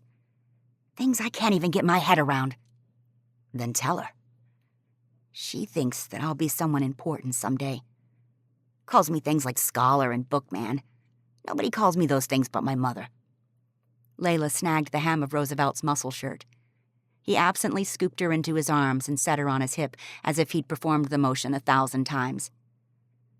She doesn't understand the way it is, not like you. Layla's eyes grew big and round, trying to engage Henry. The moment he made a face at her, she giggled and buried her cheeks against her brother's neck. Her laughter was like a tiny, soiled rose in an apocalyptic landscape. You here watching Layla alone? Yeah. Where's your stepdad? Roosevelt shrugged. Henry nodded. He couldn't decide how to approach getting Roosevelt back. Throw Kavanaugh under the bus, or tell Roosevelt the truth, that training him wasn't just about a possible fight contract. He was that good, nearly unprecedented in his mental game, but about the absolutely fucking selfish part of Henry that used Roosevelt to fill the empty void since Saul had died. He got it now. Everything Saul tried to tell him in his last days about what Henry had done for him after Irma died. Fighting was a lonely sport. Nothing but cockroaches around you when the lights came up. Always keeping people close enough to punch but far enough away to never feel the pushback. Ultimately, he went for the one thing that drove him all those years ago. I got some interest from Marvin Vitalis. He trained me for the finals 2 years ago. Said he's looking to add a featherweight with a good head to his lineup. I talked you up. Oh man, no way. Henry doubted Kavanaugh's scholarship would have hit Roosevelt the same way. He set his sister down, too much protest, and stalked the front yard, his body as loose and fast as his chatter. Vital's a legend. You think I'm good enough to impress him? My timing, man, it's still too slow. I can't promise you anything solid, Roosevelt. But if you want to catch his attention, you gotta work for it. That means the discipline and dedication of someone worthy of Vitalis. And on the condition that you do everything Miss Kavanaugh asks, bridge and all. The excitement drained as surely as if Roosevelt had been cracked glass and had drained out all hope into the dingy earth. My stepdad, man. Putting all this pressure on me to pull in some money. Take up where he can't anymore. What happens to Layla? Immediately, Henry's mind jumped to Kavanaugh. The gym wasn't a place for a little girl. She could get hurt. But that didn't mean someone couldn't be with her, with two of them there to tag team. 1 week, right? Henry could do anything for 1 week. Bring her. Just make sure you're there. Make sure he's where? The voice behind Henry sloshed low, challenging. Henry's reflexes acted on the 1-2 combination of Roosevelt's widened eyes and the impatient prompt from behind. His stance went wide, arms away from his body, fists loose. He turned to face the man. Behind him, Roosevelt hurried Layla inside the house, despite her protest to retrieve a ball she'd misplaced. You deaf motherfucker. Make sure he's where? It was dark. The nearest streetlight was out. Probably target practice for gangs. If the sorry excuse for a father knew he had just called lawless Lorenz a motherfucker, he would have bent over and kissed his own drunken ass goodbye. Henry's gaze trailed to the guy's hands. The hands always gave away intent. A black leather band threaded through a metal golden eagle charm snagged his attention. Guy could afford gaudy fucking jewelry, but his kids went hungry most nights. Henry wasn't about to divulge where Roosevelt ducked out to most days, but he wasn't about to leave without saying his piece. You interfere with that boy's education, his ambitions. You lay one goddamn hand on him or his sister. I'll have you laid out so fucking fast they're gonna hear you squealing for mercy like the fucking pig that you are. The father lunged. Henry grabbed the guy's shirt front before his brain had processed the decision. He pinned his staggering weight to the metal fence, nearly toppling him over the top. Alcohol fumes wafted in the guy's wake. And Henry was back in that alley, his body loaded, his anger gurgling just below the surface. Fuck. What had he done? He should have walked away, but he made it worse. For Roosevelt, hell, maybe even for Layla. God damn it. This is why he didn't get involved. In the gym, he was routines and control. Out on the streets, with an old man as worthless and pathetic as his own, he was nothing but a fucking 16-year-old. He positioned the guy back on his feet, with one last word of warning before he released his shirt front. Sober up before you come home. Got it?" Henry gave him a shove away from the house down the street. With any luck, the bastard's subconscious wouldn't register any of it but the threat. Henry stood as a human shield to the house until the man had disappeared. Roosevelt stood at the porch, witness to it all. "So much for your fists are deadly weapons. You don't know how and when to use them. You're no different than a kid packing a 9mm. That goes for in here and out there." Henry waved him closer until the kid was close enough for Henry to slip him a wad of cash. "Go to Affleck Martin. Get your grades up. Work on that bridge, then come see me." Layla scrambled out behind Roosevelt, a bright red ball in hand. Henry crouched down. Layla put her face up to the gate, nothing but chain-link steel wire between them. Where he gripped the fence, her tiny fingers clutched. They were warm and baby-soft. His stomach twisted at the thought of Layla's light being dimmed by her father. Henry offered her another face. She countered with one of her own. They sparred this way, an epic battle of face contortions, until a fit of giggles overcame her. She called him by his fight name when he waved goodbye. On Layla, Lawless sounded more like Wallace. He liked that. No child should ever believe life was lawless. Chapter 6. For all that Maggie could say about Henry, and had said, she certainly couldn't argue with his results. She didn't question what he had said to bring about such a dramatic shift in Roosevelt. She didn't have to. That Roosevelt had come to Affleck Martin last night, sister in tow, and stayed up until midnight working on the bridge while Maggie tucked Layla into her bed on the first-floor apartment, was the only answer she needed. They hadn't come to any hard and fast rules about the arrangement, but Maggie saw Roosevelt's time alone at the punching bags a wasted opportunity to multitask. Why not engage the brain while the bag engaged the limbs? The speed bag proved an exceptional challenge. Intricate facts about physics and calculus did not lend themselves to the rapid-fire answers the speed bag demanded. So Maggie switched to Roosevelt's AP economics principles. "Determinants of demand, go," said Maggie. "Number of buyers, wham, wham. Income, wham, wham. Price of related goods, wham." "Oh, what the hell are you doing?" Henry interrupted, firing the question Maggie's direction. The speed bag returned fire on Roosevelt's temple. He ducked back, rubbing the strike spot with his glove. Right as Roosevelt was finishing off the list with consumer expectations. Gah. "Exploring the fundamentals of economics," said Maggie, unable to leach the exasperation from her tone. They had been at Saul's gym since school dismissal, and Roosevelt had yet to tackle the sample chapter 3 questions for tomorrow's exam. "Unless you're discussing how he's going to cash out his opponent in the cage, stop already, enough?" "If he doesn't get a high A tomorrow, he doesn't make up the ground he lost those 3 days." "And what will happen? Global economic systems will fail. The markets will tank." Roosevelt gave an appreciative laugh. "Cute." Maggie squeezed Henry inside a curt, flippant half-smile. "So I'm told." Ugh. Meanwhile, Roosevelt was witnessing the total breakdown of what should have been a no-brainer alliance. Physical, mental, like yin and yang. "Roosevelt, would you excuse us for a moment?" Maggie said. Henry nodded to Roosevelt. "Cal just brought some takeout into the office. Why don't you take a break and fuel up?" "Yes, sir." Maggie waited until Roosevelt was out of earshot to launch into her protest on the imbalance of their first session. Henry beat her to it. "For Christ's sake, the kid wants to come in and hit a bag.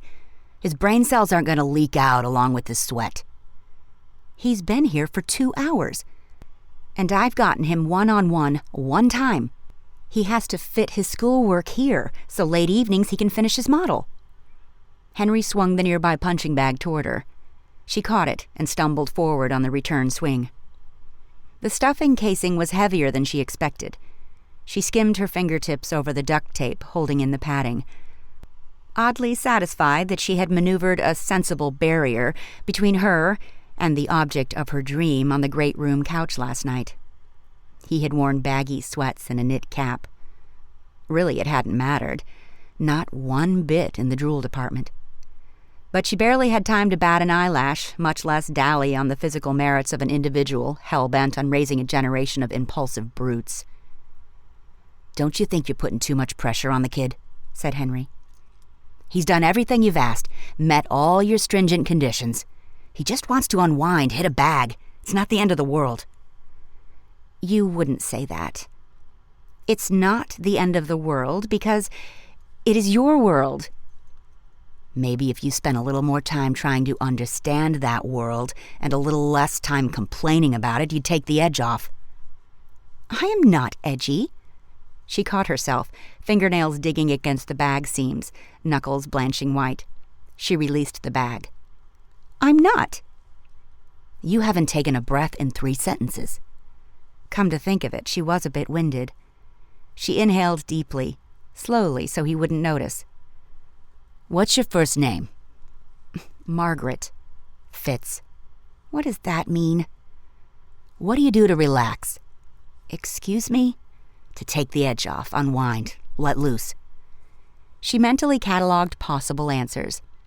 Watching the game show network, knitting, because the kids at Affleck Martin were forever losing winter wearables, making protest signs down at the community center for one cause or another, collecting rare, free trade coffees from around the world. None of her activities struck her as the kind of relaxation that Henry Lorenz, voted MMA's most eligible bachelor after his title fight and Mr. March in the electrolyte drink-sponsored MMA calendar, every month, with a guy sporting nuclear green-tinged sweat, would find appealing. Like it mattered. "I write letters to editors, local newspapers, national publications." "About?" "Everything. Anything that bothers me." "And that relaxes you?" Maggie nodded. "Bullshit. Admirable, but bullshit. Tell me something else, Margaret." "Maggie." The admirable part kept her from wanting to shove the bag in his face. She really didn't want to tell him about her chess rivalry she had going with the veterans who hung out near the fountain in Point State Park, or her ham radio license, or her work as chairwoman of the Dickelson Preservation Society. Not only would he not give a dick about the yellow-throated bird once native to the area, but his plebeian mind would hang up on the word dick and make a vile joke. "You're not answering, Maggie." "I'm thinking." "That much, huh?" Something about his probing gaze inspired a confession. Maybe it was the way he hugged the other side of the apparatus, the way he rested his cheekbone against the bag like a pillow, the way the very edge of his bottom lip skimmed the worn red leather. "Not really, no." She wondered if this was part of his secret weapon in the cage. Stare his partner into submission. Her temple submitted to the bag.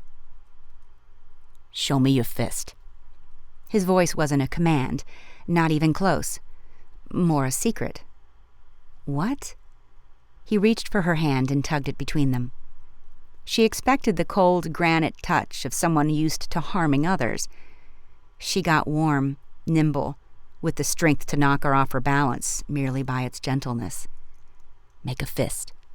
She gave it her best shot. He smiled, then manipulated her fingers and thumb. God almighty, if she wasn't breathing before, she was in danger of hypoxia at his touch now. He skimmed the fleshy pads near the middle knuckles of her index and middle fingers. "Here's where you strike. Keep your fist clenched, but not so hard you lose circulation." "You want me to hit something?" "The bag, preferably." His smile telegraphed that he had read her mind. "This is ridiculous. I'm not a fighter." "Sure you are. You're just expressing it in a new way." It went against everything inside her, hitting for the sake of hitting. A waste of energy. But he was pressing her to do it, as if his suggestion had already suffocated the protest from her muscles, from her brain. Once, what would it hurt? Maggie reared back and punched the bag. Good. It wasn't good at all. Needles of heat traveled through her bunched-up hand and up her arm. Turns out once hurt quite a bit. Henry released the bag and came to stand behind her. Feet shoulder width, diagonal, so you can draw a straight line between the toe of one and the heel of the other.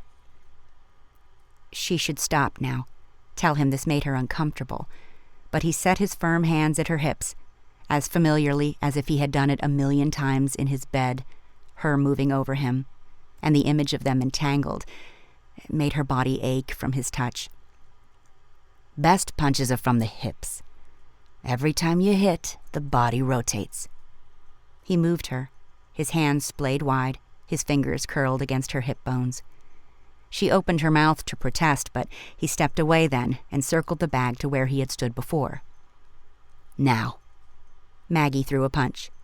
This time with her hip rotation, the hiss of air leaving the bag, leaving his lips from the impact, along with his words of encouragement. Nice, good strike, elbows in. The sensation was heady, addictive. Give me 10. He counted them off. Her exhales became labored. Now yell. Maggie's rhythm stumbled. No. Yell. Curse my name, whatever you want. She sampled a few grunts, her face heating at how much they sounded like sex noises. So she switched to his name and found it a deliciously satisfying marriage. Henry, plus a strong right jab with hip rotation. He reached a 10 count. The contact, the repetition, the release was unlike anything she had ever felt. Forbidden, without thought or consequence. Totally fucking liberating. It barely registered in her mind until she heard his inflated count. 15. Damn, girl. She dropped her arms at the same time blood rushed her cheeks. Better than sex, yeah? Her capacity for speech flatlined. Hey, Henry, Roosevelt called. At half the distance to Henry's office, he had been close enough to eavesdrop, close enough to wonder how a solo punching bag had somehow become a pairs event. Henry and Maggie moved apart, like two magnets with the same polarity. Cal told me to tell you to come sign for a delivery, said Roosevelt. Thanks, man. Henry tangled Maggie in another side glance, vaguely like the one in the article, wholly skewering her rapidly failing ability to remain committed to her principles about the man and his pastime, then made his way to his office. We can run through economics now, Miss Kavanaugh, said Roosevelt. Sure. Maggie plastered on a smile. Just when she had been induced to the novel concept of a physical advantage, she had to reverse course and talk comparative advantage. Unfortunately, the phrase better than sex had effectively obliterated her concentration. Determinants of supply? Roosevelt offered. Yes, go. Weekends were made for quiet morning runs, a visit to Caliano's for the best meatball sub on the planet, catching up on NBA highlights in Chase's luxury apartment, or headbanging in a mosh pit and getting a fresh dip of ink afterward. Weekends were not made for this. Henry glanced around at the Smithfield Street Bridge, closed to traffic and swarmed with hundreds of protesters, some sitting, some walking in formation. Picket signs read, "Save our bridge," "History over capitalism," and "Don't be on the wrong side of progress. Our future is our past." He scrubbed a hand down his face. Fuck. The city was as wide-eyed as Roosevelt. Unreal, isn't it? Roosevelt charged headlong into the masses. Henry jogged to catch up. Too many people, man. Not what I had in mind. Just think. This is the oldest steel truss and the longest lenticular truss bridge still in use in America. And all these people rolled out of bed this morning because they got wind that the city might want to scrap it and start over with something modern. Their parents and grandparents probably rode the streetcar across it to go Christmas shopping in the city every December. It's a national historical landmark. But because one engineering firm in some city's supervisor's back pocket deemed it unfit, the city considers throwing away nearly 150 years of history.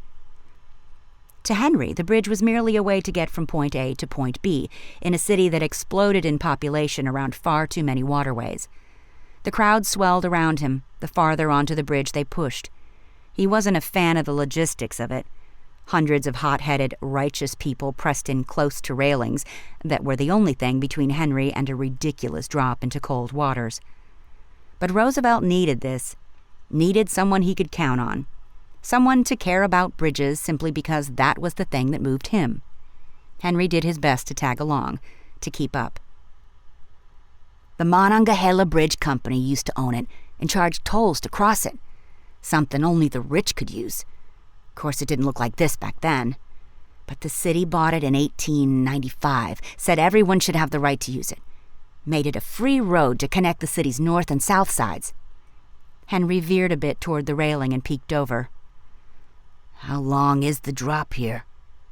No idea, came Roosevelt's response. Whoa, whoa, whoa. Henry snagged Roosevelt by his sleeve, stalling the kid's insane pace. You mean to tell me that you know how many times people have gotten married on these bridges and the role each of these bridges played in the African-American history of the city, but you don't know the height of the most famous bridge in the city? Roosevelt shoved his hands in his pockets. His eyes shifted to the throng around them, as if Henry had busted him lifting something. Truths. Oh, my God. What? Roosevelt frowned. It isn't about the bridges at all. It's what they represent. You don't care about the bolts or the gauge of steel used in construction or the gross tonnage each can withstand. You care that they join neighborhoods, people who wouldn't normally interact. Roosevelt shrugged. So? So have you told Miss Kavanaugh that? Nah, man. She's all hung up on this math and science thing. Says those subjects are the gateways to whatever I want to do. And what is that? What do you really want? Fight. Beyond that. Roosevelt drifted to the railings, hands joined, gazing out over the Monongahela River. 50 unstable protesters at Henry's back made him queasy, but he approached the railing beside the kid. My mom collected bridges. Dad destroyed most of them, but when I was little she had so many.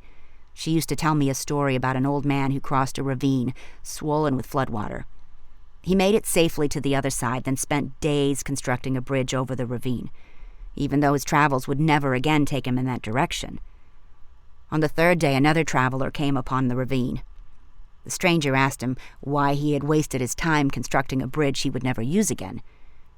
The old man replied, I built it for you. The story had lulled Henry into a place of peace, a place where he was no longer worried about the crowds around him. Rather, he felt oddly connected with them. She wanted me to live a life in service to others. Roosevelt glanced at Henry. Kind of like you. The sentiment was a dull-edged blade carving around Henry's heart. It wasn't true. He wasn't like Saul at all.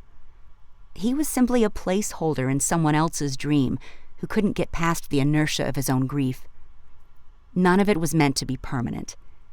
Henry was a competitor and a fighter and someone who had assaulted a grown man and left him disabled, nothing more. His throat pinched closed. He didn't know what to say. Come on, I told her we'd be there 20 minutes ago. Henry cleared the emotion from his throat. Who? Miss Kavanaugh. Wait, what? Chapter 7. Roosevelt was already gone, threaded through a picket line to the apex of the bridge, where a sea of concerned citizens sat cross-legged, elbows linked. Henry hot-footed after him, but his mental brakes smoked. He wasn't prepared to see Maggie, not after the previous night when they'd closed in around the bag and he had almost kissed her. Not after the day at the dry cleaner and the mom says hello, and the secret that made Henry, beyond the fighting and pacifist bullshit, quite possibly the most unforgivable person in the eyes of Margaret Kavanaugh. And there she was, part of the sit-in. Maggie, arms linked, buttons with loud, angry words adorning her vest front, and a ridiculous foam hat that looked more like a football goalpost than a section of a suspension bridge. Her expression transformed when she spotted Roosevelt, much like the sunrise transformed the sky. He expected her smile, the gleam in her eyes, her entire countenance to fade when she saw him. It didn't. She asked the people beside her to scooch and make room. Roosevelt and Henry bookended her. More like crowded. Actually, passing a strand of dental floss between them might have been difficult. Still, Henry couldn't say he minded it. Her closeness warmed him. Her animated body language awakened him. "I thought you'd be climbing Rising Main a la Rocky Balboa this morning." Was that a flirt he detected? A toss of red waves over her shoulder? A jaunty little smile? A shoulder nudge? It sure as hell seemed to add up to a flirt. Maybe it was just a sexy-as-hell trait to be here, to be passionate about something. A foreshadowing of things to come. A carnal energy when a woman like Maggie focused her attentions on any one thing. The effect, he imagined, was nearly debilitating. Right state, wrong city. Still, that she knew the boxing reference squeezed his insides. Maybe the woman wasn't so far left that she couldn't meet somewhere on the spectrum of tolerance. "Shouldn't you be writing letters to editors?" "I'm teaching Roosevelt a first-hand lesson on freedom of speech and freedom of assembly. Plus, it's kind of in my blood. My parents had me marching picket lines as soon as I was old enough to walk. There's an allure to taking on the elite, reminding them who and what's important, having a common place to air grievances." And how many of these people fall into that idealistic category? "What do you mean?" "I'm just saying. Some are here for the bridge. Some are here for the network cameras over there. Some are lonely and probably had nothing better to do this morning." Henry encircled his upraised knees in his arms and nodded upward to two people who had tied themselves to the crisscrossed steel infrastructure, a Save Our Bridge banner hung between them. "Take those two freaks up there, for example. Why aren't they down here with everyone else? Their entire identities are probably wrapped up in chasing something that will make them feel worthy, because they can't find purpose on their own." And what if this bridge means something to them? What if he proposed to her beneath the northern portal because that's where he first saw her and fell in love, and to lose this bridge meant to lose a piece of their history? Now you're just making up shit to justify civil disobedience. 1991, finish line of the River City Run Marathon. He gave her a cup of water. She gave him her heart. "You know them?" "My parents," Maggie waved. The woman strapped to the girder waved back. Henry mentally folded on himself, far more than the physical, cramped fold he had going on. Foot in mouth. What had he called them? Freaks? He was relieved he hadn't swung for the rafters and called them full-on nut jobs. "Still married, huh?" he asked. Freakishly. Henry smiled, took the jab. "Thing is, they don't always see things the same. One may believe strongly in something the other doesn't care much about, but they're always there to support each other, no matter what." "And you want that?" "Who doesn't?" "I'd never strap myself to a bridge for anyone, just saying." "Yet you'd go a few rounds for someone you loved?" "Hell yeah, who wouldn't?" Maggie shrugged and looked up. "Just consider them on round 25. Henry liked this. Not at each other's throats. The quiet alternative to a verbal cage match where no one gave an inch. A truce of sorts. He tipped his face to the sky and savored a lazy pull of the damp morning air. "They weren't always like this." Maggie squinted up into the morning sun. "This hardcore?" "Yeah." "They radicalized when my uncle became the victim of a violent attack on the streets." Henry should have known, should have been prepared. As it was, her words hit him like a roundhouse to the jaw, nearly a cold knockout. He struggled for breath, looked away. A fuzzy-haired old woman next to him gave him an odd look. "Kid got off because he was underage," said Maggie. "Community service. Some injustice. I was 9. My parents moved us to a peace commune northeast of here for a while, but after a while they decided to move back, to give their city a voice, to stop the injustice. They've been climbing bridges ever since. Whoop whoop! A police car crept along the bridge's roadway, the siren's double-shot warning, a not-so-subtle cue to clear the bridge. Henry felt sick. Dizzying red and blue flashers spiraled around him. Not a day went by he hadn't thought of Caliban. But he hadn't even considered that Caliban was someone's brother, someone's uncle. Henry had sentenced a 9-year-old Maggie to a fucking peace commune because her parents deemed the world too unsafe for her. Maggie sent Roosevelt ahead. Too much at stake, she said. Something like that. He wasn't entirely sure because the world, the peace he had found that morning, was gone, and nothing made much sense anymore. The crush of people leaving the demonstration was intense. Henry found himself simultaneously protecting Maggie and trying not to throw up when she looked at him with concerned eyes. He had been the one she needed protection from all those years ago. "Are you okay?" she asked. He manufactured a response. "Fine." He felt less than fine. Maggie turned around, walked backward, her eyes on the scaffolding above the bridge. "Good. Because I may need a ride to the police station. My car's in the shop." Henry glanced back in time to see Maggie's parents climbing down into the waiting arms of the law. Maggie's hat, the whole situation, it was all so absurd. How had he gotten from a morning run with Roosevelt to cozying up to Caliban's family? He settled on a long walk back to the gym to fetch his car and drive to the precinct. That was all. In less than a week, Maggie had agreed to steer clear of the gym, his life.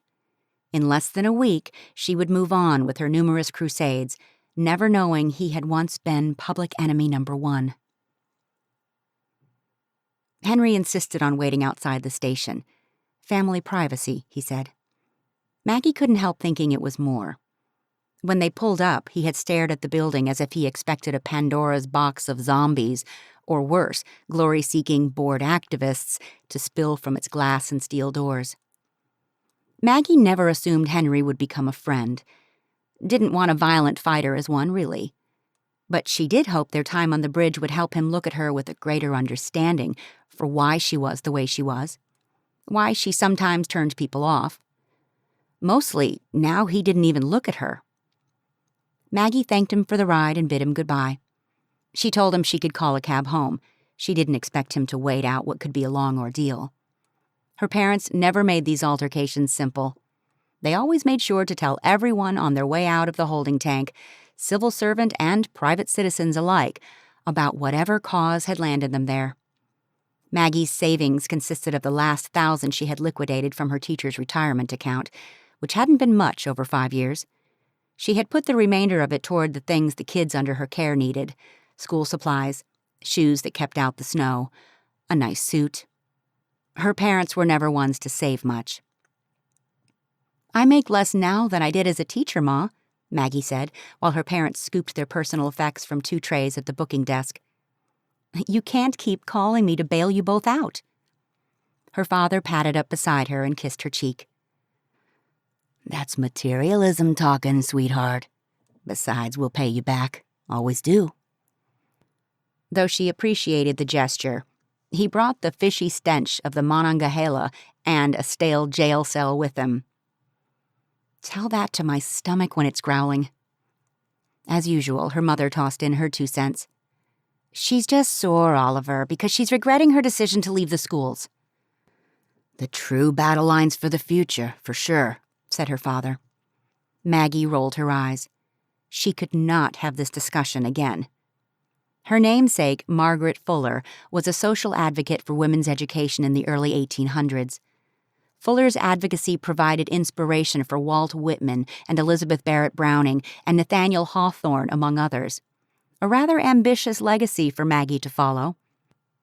Maggie's parents had been educators when they weren't married to the gypsy, hippie mentality. Political science, mostly. Debate. And if there had been a high school course on passive-aggressive manipulation, they would have helmed it. "I've been mentoring a boy named Roosevelt." Maggie attempted to put a positive spin on the regret her parents forecasted. They exited the police station. The street crowded, no buffering steps, not much of a sidewalk. They paused. The traffic whizzed by on the main thoroughfare, churning the air around Maggie's body. "Good name, that one," said her father. "He's gifted, poised to design and build bridges that challenge convention." "He the young man with you on the bridge?" "Yes." "The one with all those tattoos?" Her mother's voice had its own emergency response pitch. "No, darling," said her father. Then he turned to Maggie. "That wasn't him, was it?" "No." Her mother gave an exaggerated sigh. "Good. That other one looked like a radical. All that ink, all those muscles." Maggie was already on the defensive, always seeking out a place to stand her ground with her parents. She'd spent her first 25 years trying to please them about everything, and failing. Her latest sport was taking her mother up on her advice to challenge the status quo. "He's my friend," even though he wasn't, not really. "Oh, honey," her mother tisked. "It must be lonely, cooped up in that huge Victorian house with nothing but troubled youth all the time. You should come to the rally tomorrow outside the Coliseum, just before the circus. Those animal rights men can be very sensitive. Make for good companions." "Henry's not that bad. He helps out inner-city youth, like I do." "What?" said Ma. "Teaching them how to be hooligans?" "Stop judging him based on his tattoos." The hypocritical statement felt like a glob of sticky taffy on her tongue. Hadn't she done the same when she met Henry? "You always tell me not to judge people, and here you are, judging someone you've never met." "So hostile." Her mother's hostile on her New Jersey-rooted accent came out more like haw-style. As ever, her father was the voice of reason, zen-like, not prone to the hysterics of her mother. "You're right, sweetheart. We'd love to meet your friend Henry. What does he do?" "Wait, what? Meet him?" Her father was close, like he so often got. No space bubble, his nose tipped up so he could focus inside his squat eyeglasses. She always had a hard time lying when his proximity was a force in itself. His prematurely gray hair sprouted wildly from his beard and sideburns. A city bus pulled up nearby. Passengers in the windows shared their vacant stares. She was starting to feel like a caged animal at the circus, on display for the passerbys to gawk at. "He runs a gym."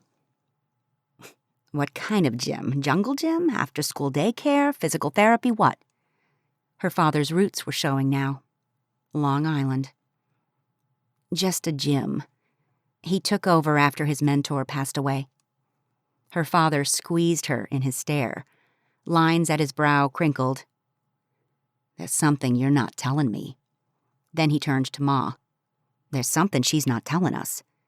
She gets this twitch in her left eyelid when she's not being truthful." Maggie hadn't noticed the involuntary muscle spasm until her father mentioned it. The bus's hydraulic brakes fired, and the engine revolutions assaulted her brain.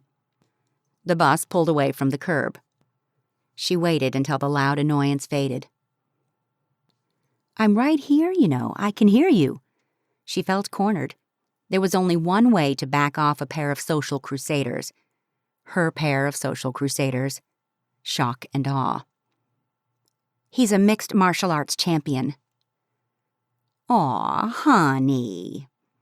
As if she had said he was a Protestant or a blind barber. The disappointment in her mother's tone was acute. "I knew it. No one's built like that who doesn't intend to use it like a weapon. You're coming with us tomorrow. Meet you a nice PETA guy." "I'm not going with you tomorrow," Maggie asserted. "She'll be with Henry, the mixed martial arts champion." Her father tossed up his hands and shuffled along the sidewalk. Maggie glanced beyond him. Henry waited on the next block, arms and ankles crossed. His backside leaned against the driver's side door of his pea-green 1965 classic Chevy pickup. Saul's truck, Henry had told her on the way over. She had never seen a sight more beautiful.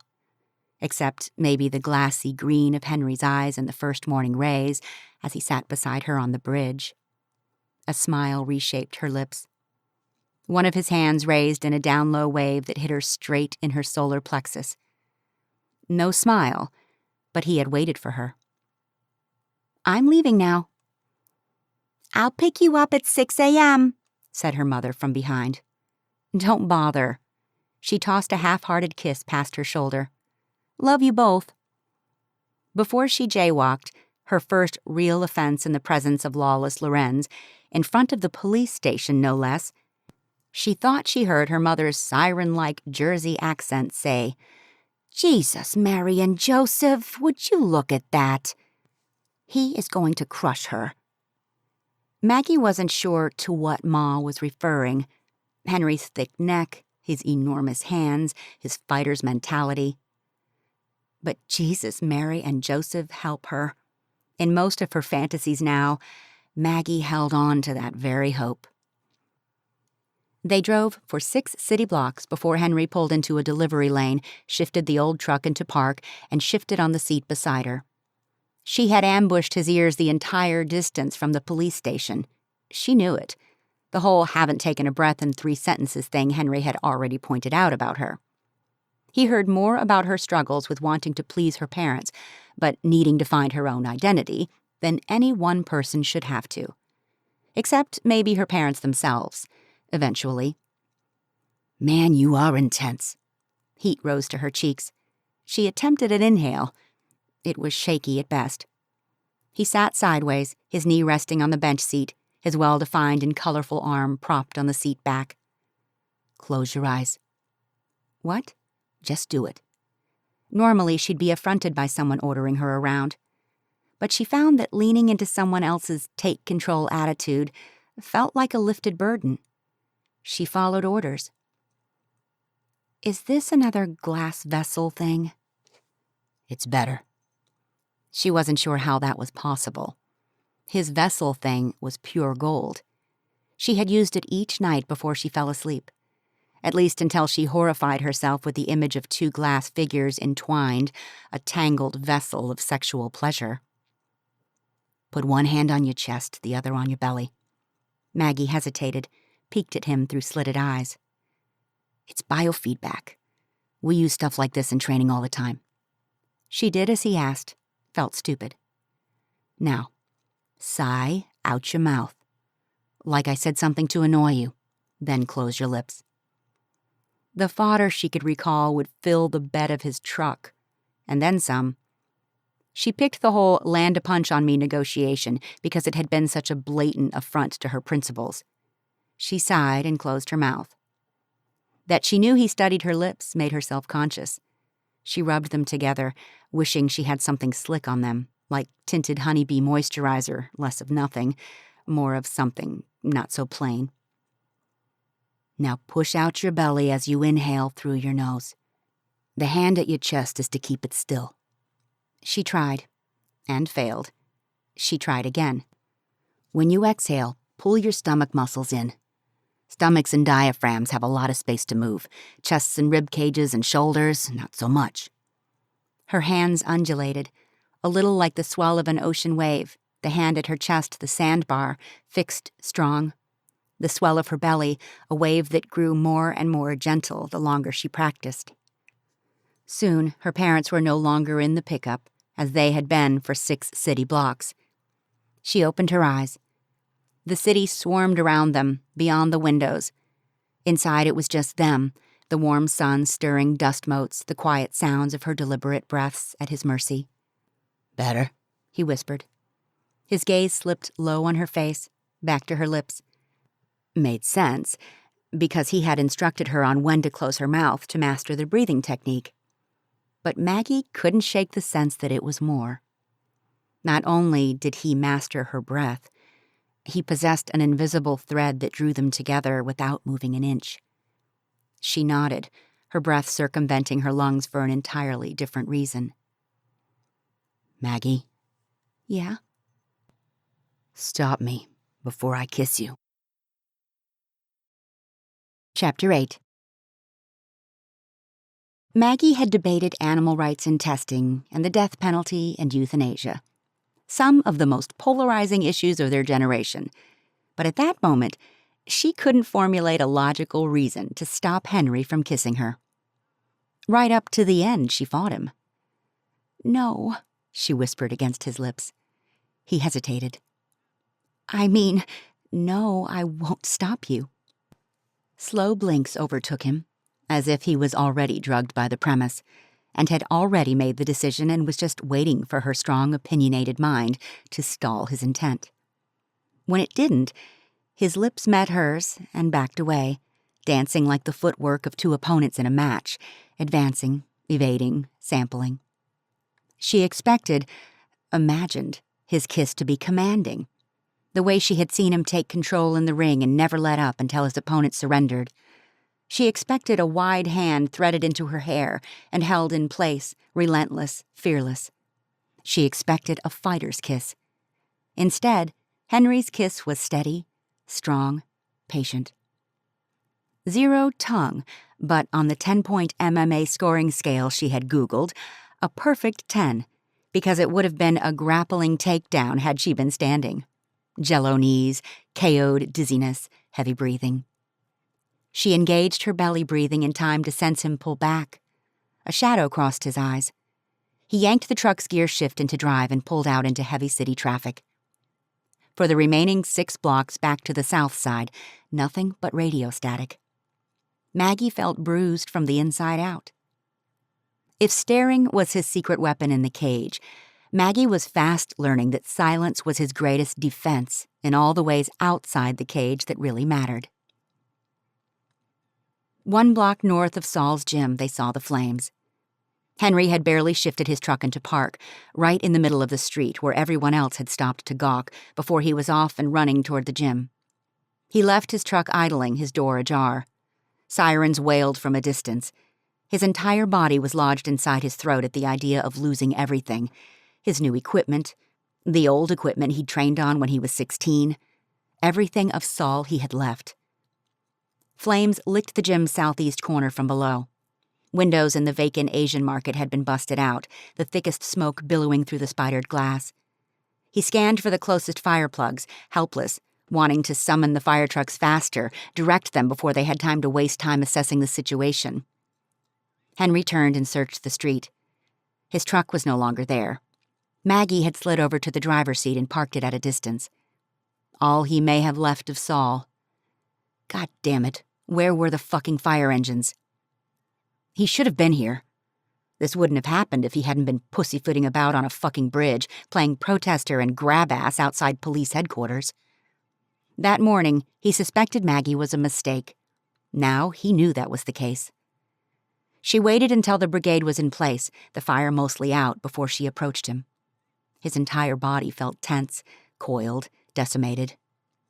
"Go home, Maggie," he snapped, because he couldn't stand the thought that somehow this was the universe giving him a sign. They had been on opposing sides once, 16 years earlier. There was no reason to believe anything had changed. He was still a fighter, and she was still a 9-year-old aiming to please her headstrong parents. 2 worlds united through 1 kid was not enough to sustain 1 round, let alone anything close to 25. He stewed for hours, felt like a total jerk where Maggie was concerned. The fire chief came to brief him on the status of the fire, the investigation into the cause. Not a total loss, but 1/4 of the structure needed gutting, and it was just enough damage to screw him where the insurance was concerned. He had raised the deductible to keep afloat. Now he had no money, less than no money. He wasn't going to Marcus or Chase about this.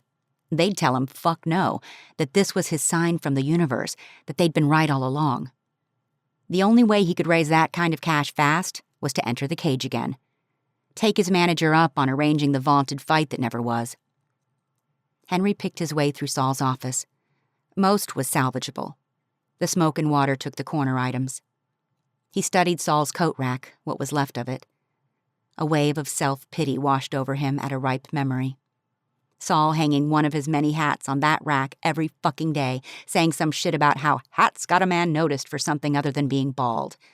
Henry crumbled to the mess covering the floor. He didn't see the leather band with the golden eagle until he awoke near midnight. His first thought when he saw Roosevelt's stepfather's bracelet beneath Saul's desk: Maggie. His second: get to Maggie, warn her. She wasn't picking up her cell. He climbed into his truck and left a voicemail message for the fire marshal on his way over to Affleck Martin. The first floor of the Victorian was still illuminated when he drove up. At the front door, he knocked softly. A drapery panel at the nearby window shifted. Henry didn't see her, but he knew she was there. "Maggie, it's Henry. Open up." He kept his voice low, even. He glanced over his shoulder at the darkened street several times in the span it took her to slide the chain off and unbolt the heavy oak door. As soon as she gave him an opening, Henry charged through. A rent-a-cop approached the porch from the side street. Maggie stepped out to talk to him. Henry overheard her say, "It's okay, Jerry, thank you." She closed the door. Henry stood in a cloud of his own stench. He reeked of smoke, disgusted himself. "Did you get my messages?" he said. "I had my phone on silent," she whispered, more a pissed-off hush. Her gaze darted toward a couch in the great room behind her. Roosevelt and Layla were both crashed out under a knitted afghan. "What are you doing here?"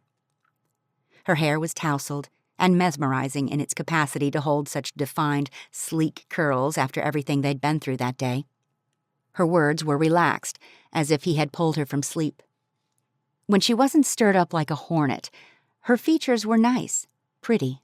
Scrubbed clean, her skin was radiant, white and pink, like one of those fragile old-fashioned dolls.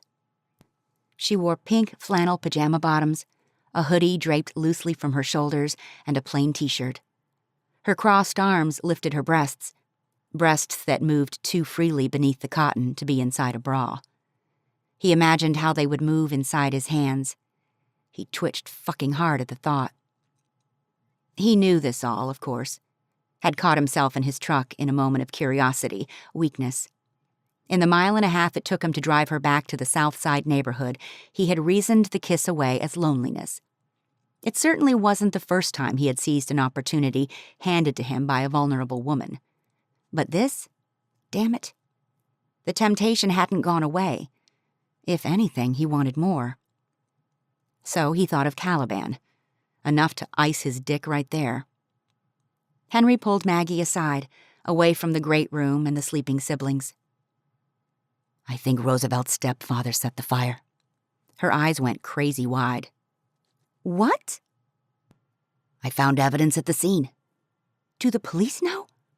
"I'm headed over there now. Listen, I need you and Roosevelt and Layla to be careful. Keep them here if you have to. I can hire some extra security." "Already done.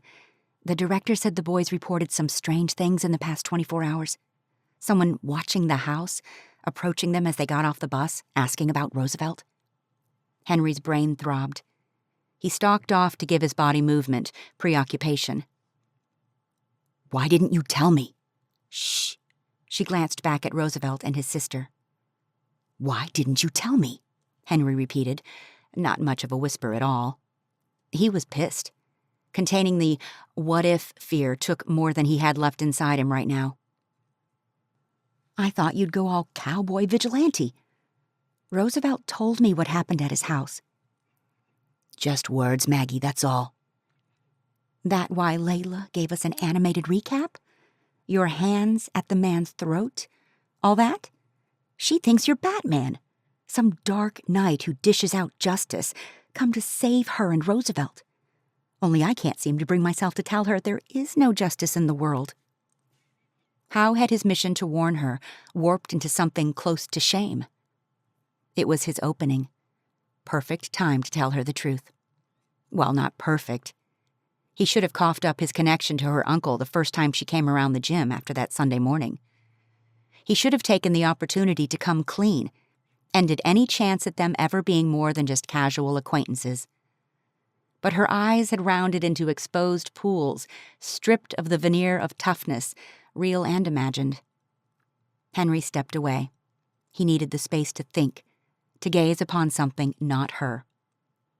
At the far end of the great room, closer to the sofa, a task lamp spread a warm cone of light on a bridge of intricate detail that included pools of multicolored surfaces for footpaths, Tons of natural green space, solar panels brilliantly woven into the design, and iconic elements that rose high above the span and reminded Henry of hands reaching from each side. Tiny-to-scale cars and pedestrians finished off the piece. The bridge was magnificent. "What do you think?" Maggie whispered at his shoulder. He thought he had never seen anything built with such talent. That maybe Maggie was right. Maybe the best thing for Roosevelt was to get away from these streets, this environment with an unstable stepfather, and go out into the world to make things that moved people, the way this model moved Henry. He thought that maybe he had failed the kid, that Maggie could see in Roosevelt all the things he hadn't, all the potential, where he saw only a strong right hook and the instincts he used to possess. After seeing the fruits of Roosevelt's hard work, Henry thought there was no way he could ever suggest Maggie keep Roosevelt here. He had to get to New York, to the final judging, even if Henry had to take him there himself. Henry's manager, Vitalis, lived in New York, in a safe, high-security penthouse, having signed 5 fighters who made a name for themselves after Henry. Henry had made Vitalis a legend, rich beyond anything his sorry ass would have unearthed on the streets. Marvin owed him, big time. "I think I'd better build a crate for this so it doesn't get damaged in the back of my truck on the drive to New York." Quite possibly, Maggie thought she heard him say he would give up MMA and become a tree-hugging missionary in Ghana by the way she launched into his arms. Her soft curves contoured his rock-hard front, the potent contrast nearly unhinging him. He smelled like he had walked through a 100-acre forest fire, but she either didn't notice or didn't care. Her strong hands on either side of his face, she closed in for a kiss that left little mistaking her intent. Her first offensive move was all his insides needed to ignite. He matched her tongue for tongue, completely fucking unsatisfied with their predicament, the kids on the sofa, his libido staging a full-on revolt against his sanity. His peripheral vision snagged a darkened hallway 10 paces away. He scooped her legs around his waist, carried her to the secluded space, and planted her back against the wall. "I'm sorry I told you to go home," he whispered against her heated cheeks. She accepted his apology by plunging her tongue back into his mouth. Her breaths were wild, totally out of control against his mouth, equal match to his own. They took turns thrusting their tongues into unexplored territory, nearly combustible from the intensity, each wanting more than the other until they had worked themselves into a fever unmatched inside any cage, inside any other woman he had ever been with. Her passion was a fucking firestorm, as he'd suspected it would be, but he had an intensity of his own that, when left unchecked, could scorch. They had managed all of this cloaked in silence, but she released a mindless groan against his mouth that nearly caused him to lose it right there. Take her, right there. But there was a shuffling in the great room, a little girl's voice. Henry and Maggie bounded apart like sparring partners after a glove bump. His lungs strived for air as they had when he had been scuba diving in Mexico once and had to remove his mask to pass through a narrow underwater cavern. This time, the deep-fathomed well was desire. Foolish, unwise, intent desire. Maggie recovered first, shuffling back into the dim light.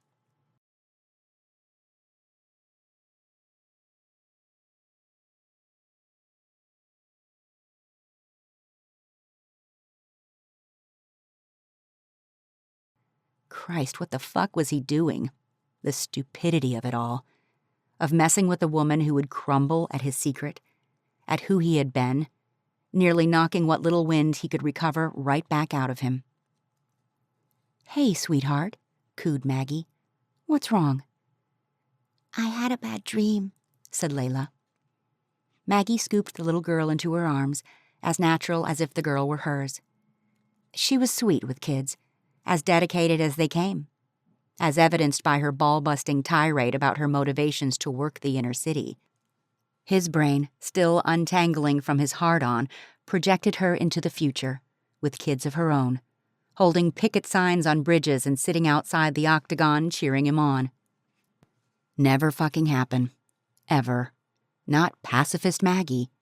Not the niece to the guy he almost killed.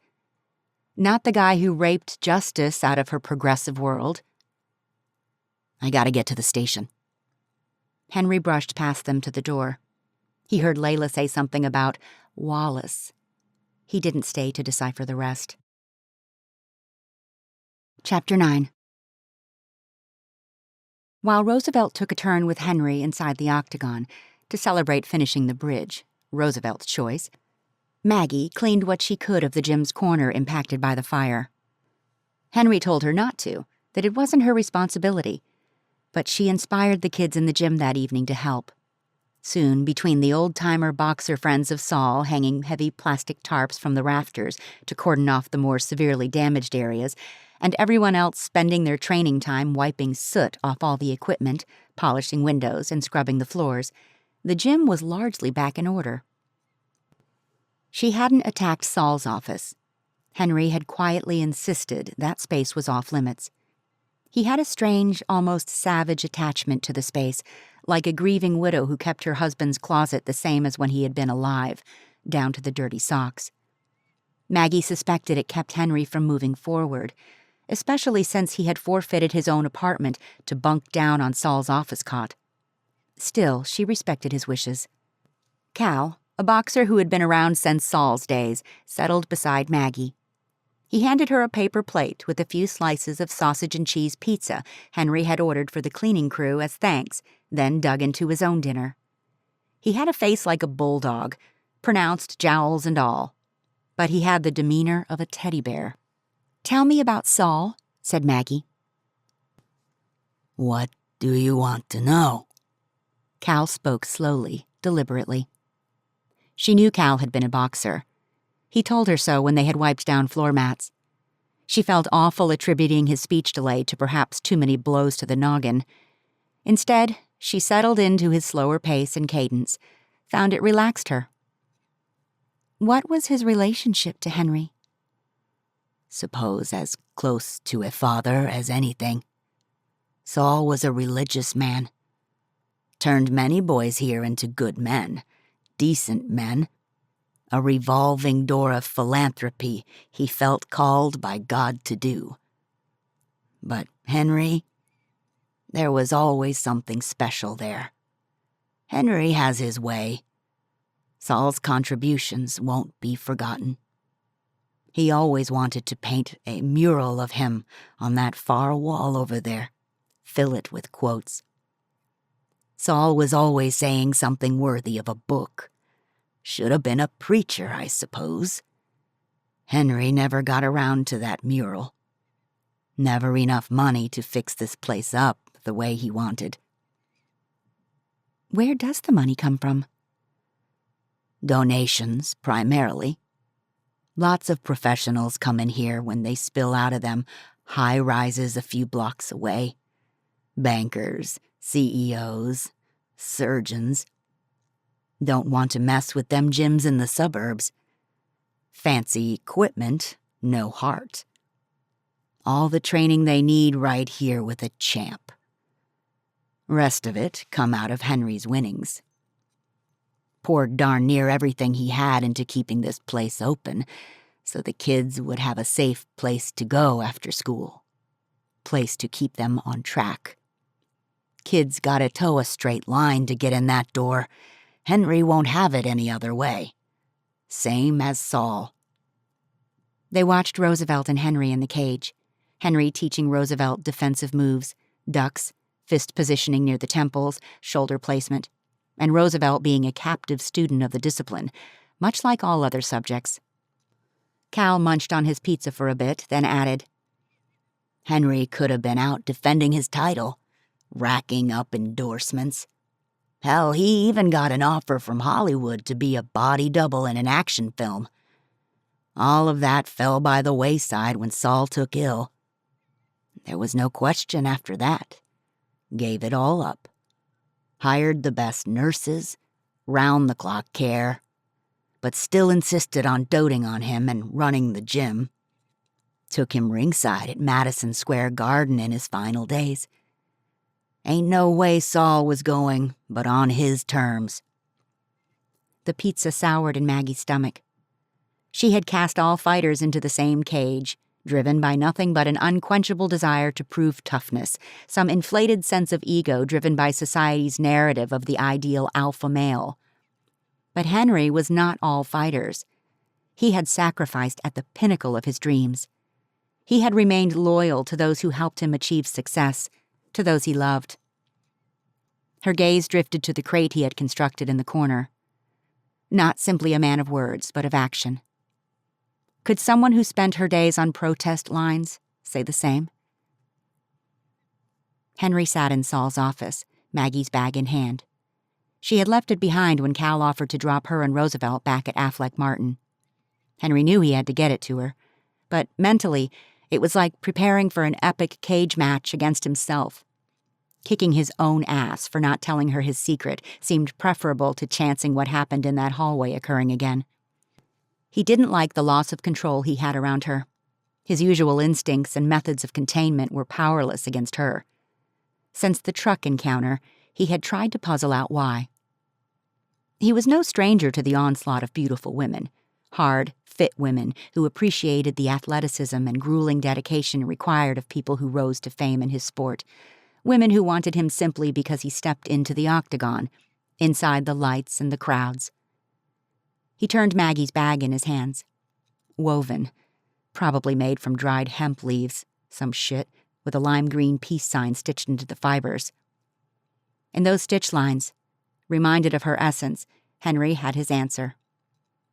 Maggie wanted him, despite the octagon, despite the lights and the crowds. She wanted him for him. Head back, eyes closed, he sighed. He was so fucked. A few deep breathing exercises later, he swiped his keys off Saul's desk and bailed for his truck, Maggie's bag in hand. He didn't get far. Maggie stood silhouetted in the darkened gym. Henry turned inside out, spiked heart rate, a decidedly non-MMA fighter startle, a muttered string of curses on his lips. He doubled over to summon back his breath. It wasn't the first time he'd seen a shadowy figure moving around the gym. It was the first time that sensation ended up being real. Probably not the best idea, sneaking up on a fighter. I'm sorry, said Maggie. I didn't mean to scare you. I made a ton of noise on the way up the stairs. I was just headed out to return this. I hadn't yet figured out how to give it to you with this overpowering need riding me like a weighted training pack. He handed it to her. She padded past him into the office and hung it on the open door of Saul's trophy case, right where he hung his jacket most days, clearly not wanting to leave, clearly disregarding his request that the office remain off limits. You should go, Maggie, please. Henry's chest seared, as if he'd swallowed something bubbly and acidic, something that meant no harm but burned all the same. That was Saul's spot. This was Saul's space, Henry and Saul. Except one of them was no longer here. A fresh coil of grief snapped inside him. Henry retracted, retreated to the dark gym, to the space that had always been his reset button.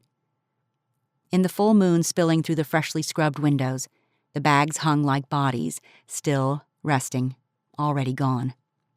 Maggie followed him. For once, she said nothing. Why didn't she say something? He mourned her sharp tongue, her ability to fill the space between them. A strong barrier to places he didn't want to go. He heard her footfalls before he saw her. One more movement to add to the ones he set off as he punched his way past each bag. He leaned against the farthest windowsill, did a few push-up motions against it to reassure himself he had control where she was concerned. Like everything else about the woman, her quiet pursuit was relentless. He turned to find her eyes no longer cutting or distrustful, but open, receptive, hungry. We shouldn't. You don't want this, not with a fighter. Not with the fighter who derailed your family. Admitting it was all he had to do. Right here, right now, she would turn away, maybe never come back. But the pull of her, the idea that she wanted him, not lawless Lorenz, for once in his goddamn life, not lawless Lorenz, kept him mute. That's where you're wrong. I want a fighter, but not one in the cage.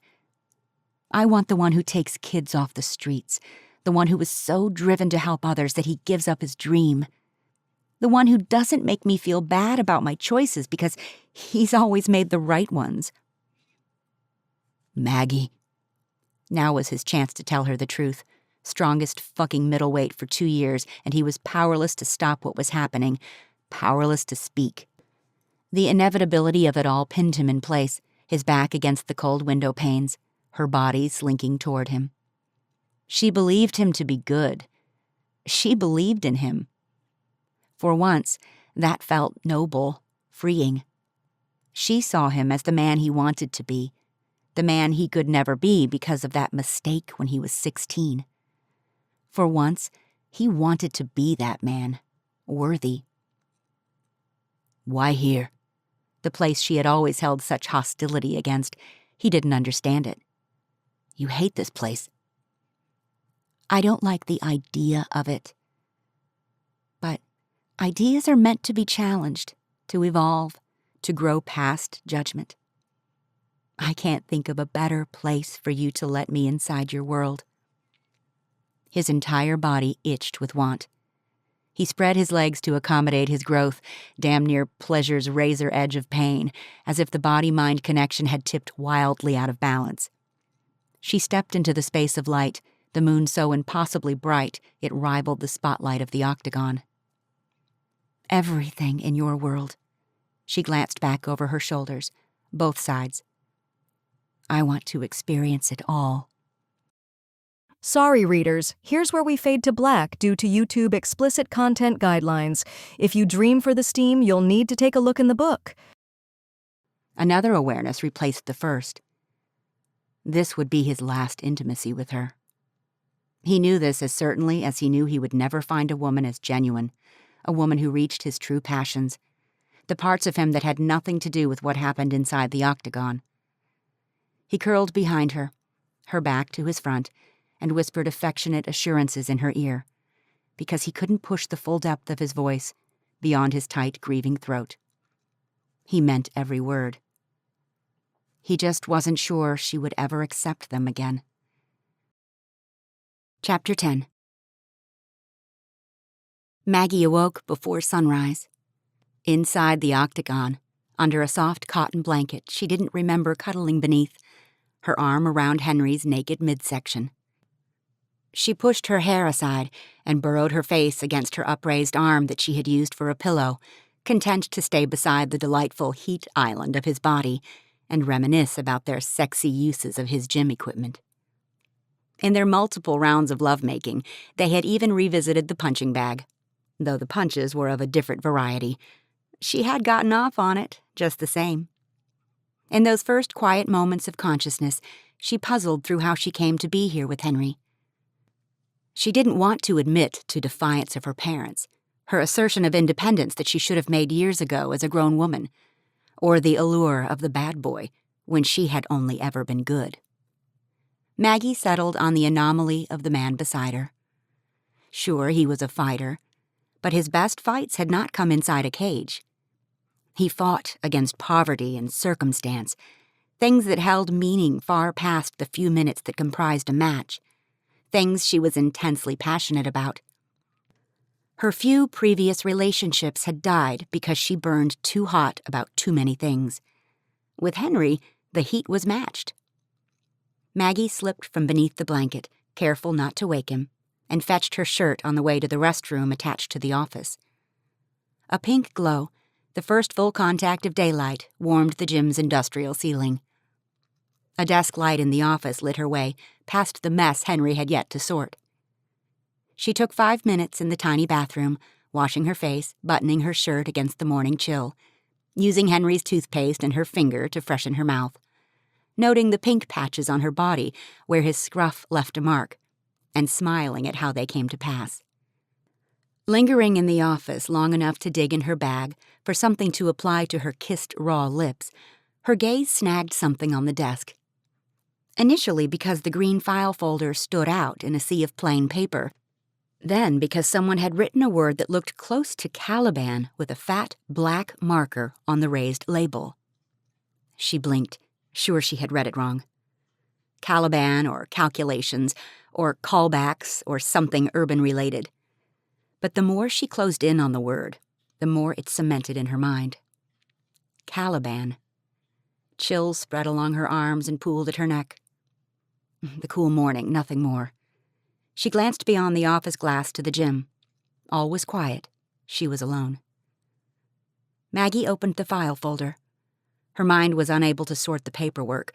Eviction notices, rent receipts, all of it meaningless until she found a flattened, old-school photo envelope, thick with photos. The glue on the envelope had yellowed and gummed with age. Written across the photomat's logo in red ink, Peter Caliban. Her stomach felt pinned, probably from hunger. There had to be more than one Peter Caliban in a city the size of Pittsburgh, right? She reached inside the envelope and pulled out a small stack of 3x5 photos. She rotated the prints until a likeness cemented.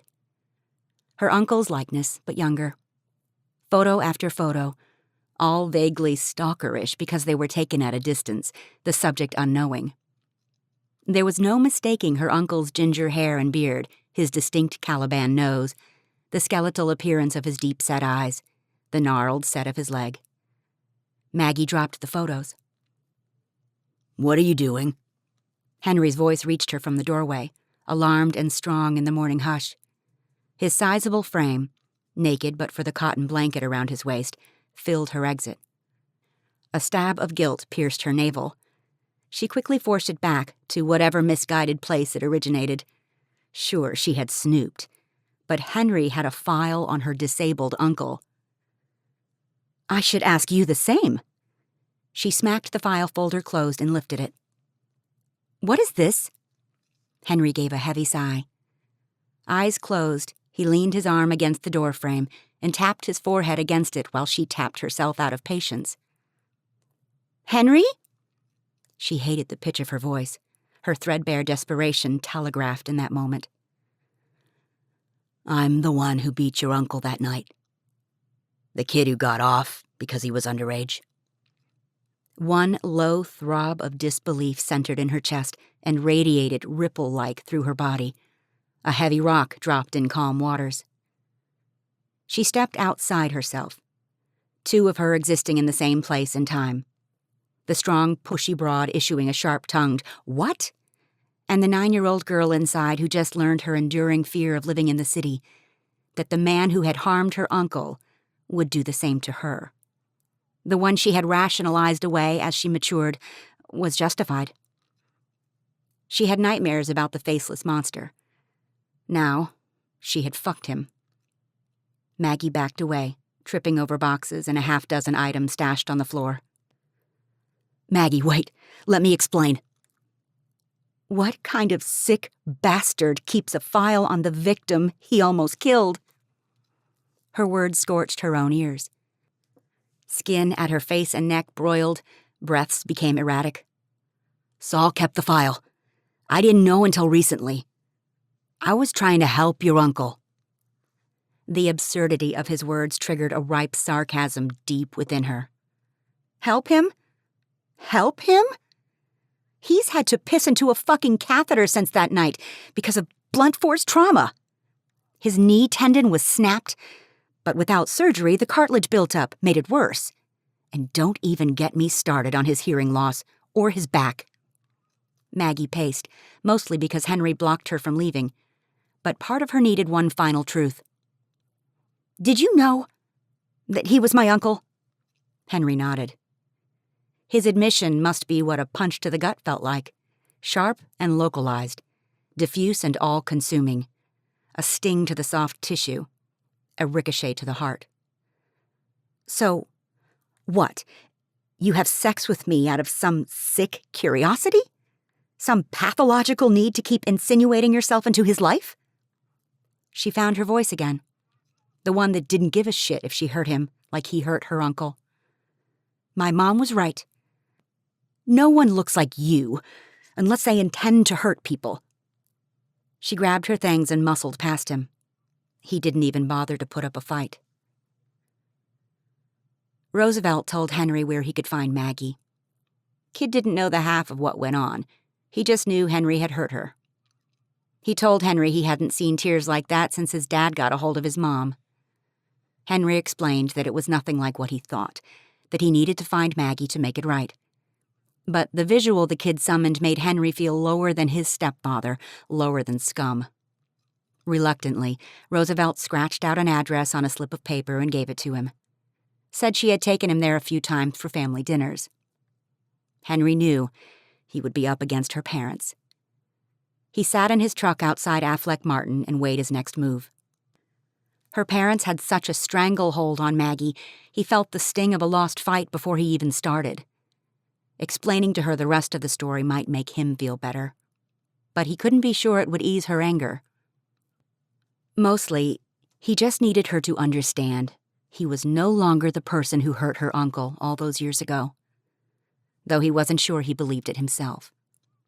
He had come close, dangerously close, with Roosevelt's stepfather. Henry's control outside the gym was shaky at best. That included Maggie. His connection to her tapped into something authentic inside, something that Saul had recognized and turned toward and nurtured.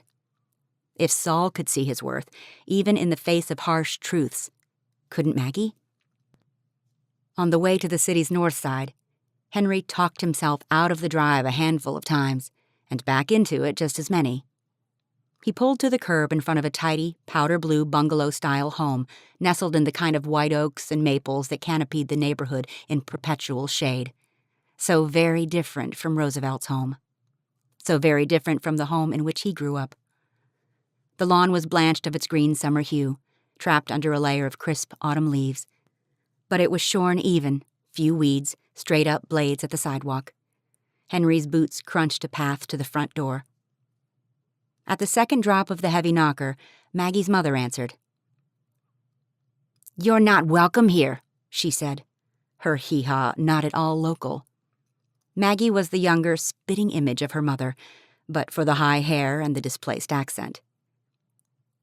"I'm sorry for what happened to your brother, Mrs. Kavanaugh." Not exactly how he had rehearsed the apology. The woman raised her hands, the same tireless animation he had come to know from Maggie. "Even now he doesn't own it." By her words, he assumed someone occupied the room beyond her. He wanted to kick his own ass for not choosing his words with more care. Henry amended his statement. "I'm sorry for what I did to your brother, Mrs. Kavanaugh. I wish I could trade places with him. Every day I wish I could." "Peter was not a violent man. None of us are. Your lifestyle makes us ill." And just like Maggie, she didn't mince words. "May I speak to Maggie?" "Not when she's finally come to her senses." He shook off the latest barb, focused on a pumpkin at his feet, gathered his thoughts. This time his words would be precise, no more lies. "I know your pacifist daughter spending time with a fighter doesn't fit into your idealistic world. But Maggie has the courage to push outside those boundaries, and she inspires me to do the same. Please, just a few minutes." Her mother reared up for another round, but was shut down by the presence of her husband, who came from behind and laid a gentle hand on her arm. She stammered a bit, but stayed silent. "She's in the treehouse out back," said Maggie's father. "Driveway, side of the house." "Thank you, sir." The door closed, slowly, the whispered protests lost to him. He had already hopped off the porch and circled the house. The treehouse showed up in impressive relief against the shaded backdrop. Reddish-brown planks enclosed, but for a low-topped hinged door and a ladder near the branch porch rails. Structurally sound with two thick-barked trunks speared through its center. Round glass windows, and details that came straight from nature. The treehouse looked as if it had always been there, and always would be there. No noise came from inside. He climbed the ladder. The structural creaks gave him away. Maggie cracked the door to look out, saw him, and retreated inside. "Maggie." "How did you find me?" He established his footing on the porch and stepped inside. The interior was cramped but neat. Every square inch had a purpose. Books leaned against the exposed framework. A mattress on the floor looked slept in. A domed skylight, the expanse of the roof, flooded the space with light and collected falling leaves at the edges. Roosevelt. A wistful smile brushed her features before she pulled it in check. And Layla? She's staying with an aunt while Roosevelt goes to New York. The trip was planned for the following day. He still wanted to get them both there safely. It was the least he could do to make up for not telling her the truth sooner. But he knew Maggie would have something to say about him coming. He must be worried, said Maggie. He's packing his bridge inside the crate I brought over this morning. Maggie nodded. She had given Henry almost everything. They both had. But words between them were harder, somehow. Henry went for a safe topic. This place is incredible. Roosevelt slept in here a few times. Said it reminded him of his mother's stories of faraway kingdoms. She swallowed, audibly, thickly. My uncle built it. Henry wanted the trapdoor to open, to drop him from such a height that he would pay for his crime the rest of his life, the way Peter Caliban had. The realization Caliban had crafted something so beautiful, but could never again climb inside to enjoy it, was a kick to the nuts. Henry settled to the floor. There wasn't room to stretch out, so he hugged his knees. When Saul died, I had the task of going through his office. Guy kept everything. None of it in any kind of order. I found out he had been tracking Peter Caliban all those years, keeping tabs on him. Maybe he aimed to keep him from coming after me when my name hit the front page of the sports section, undoing all the progress I had made to move past it. Maybe he figured one day I'd want to know. He was always protective of me. Saul had gotten your uncle a job sweeping floors in some dive bar, but he drank everything he made. No place for a drinker. I convinced one of the boxers at the gym to give him work at his dry cleaning business and a place to live. So that's where the money comes from, Maggie said, her tone matter-of-fact, inevitable, as if she had already figured it out. You. Henry nodded. He always said it was his luck turning around. Uncle Peter was an alcoholic. As far back as I can remember, he had a drink in his hand. His wife had one foot out the door because he had already blacked out one too many times around their baby girl. Him losing the house, his job as a construction foreman, his family. As good as done before that night. The new facts loosened things in Henry's mind. But he had pieced together the guilt for so long, the fragments were slow to pull apart. That he was, perhaps, Caliban's final catalyst was something Henry may never let go. She stared at a leaf blown in through the open window, unable to meet his eyes since he had entered the tight space. Her jaw was set. Lips that had once moved beneath his had set into a frown. When did you know he was my uncle? Sunday before last. The day you hugged him on the street. And you just happened to be there? I'm there every Sunday, in the park across the street. To gawk? To pay Manny for his rent, his grocery bills. Maggie stalled on a sharp response. He wouldn't have told her about the money if she hadn't figured it out, if she hadn't accused him of being a sick fucking voyeur to his crime. You should have told me. She leveled him with a stare capable of knocking the wind out of him. I know. Why didn't you? I didn't want this. He motioned an absent gesture between them. I'm not that person anymore. I wish I could believe that. But look at you. You're still a fighter. Only now it's not a crime. I'm sorry, Maggie. I should have told you that day in the gym, that first day after I realized. But you punched that bag and I saw how excited you were, and I wanted to have value in your eyes. You have value, Henry. Just not in my eyes, not anymore.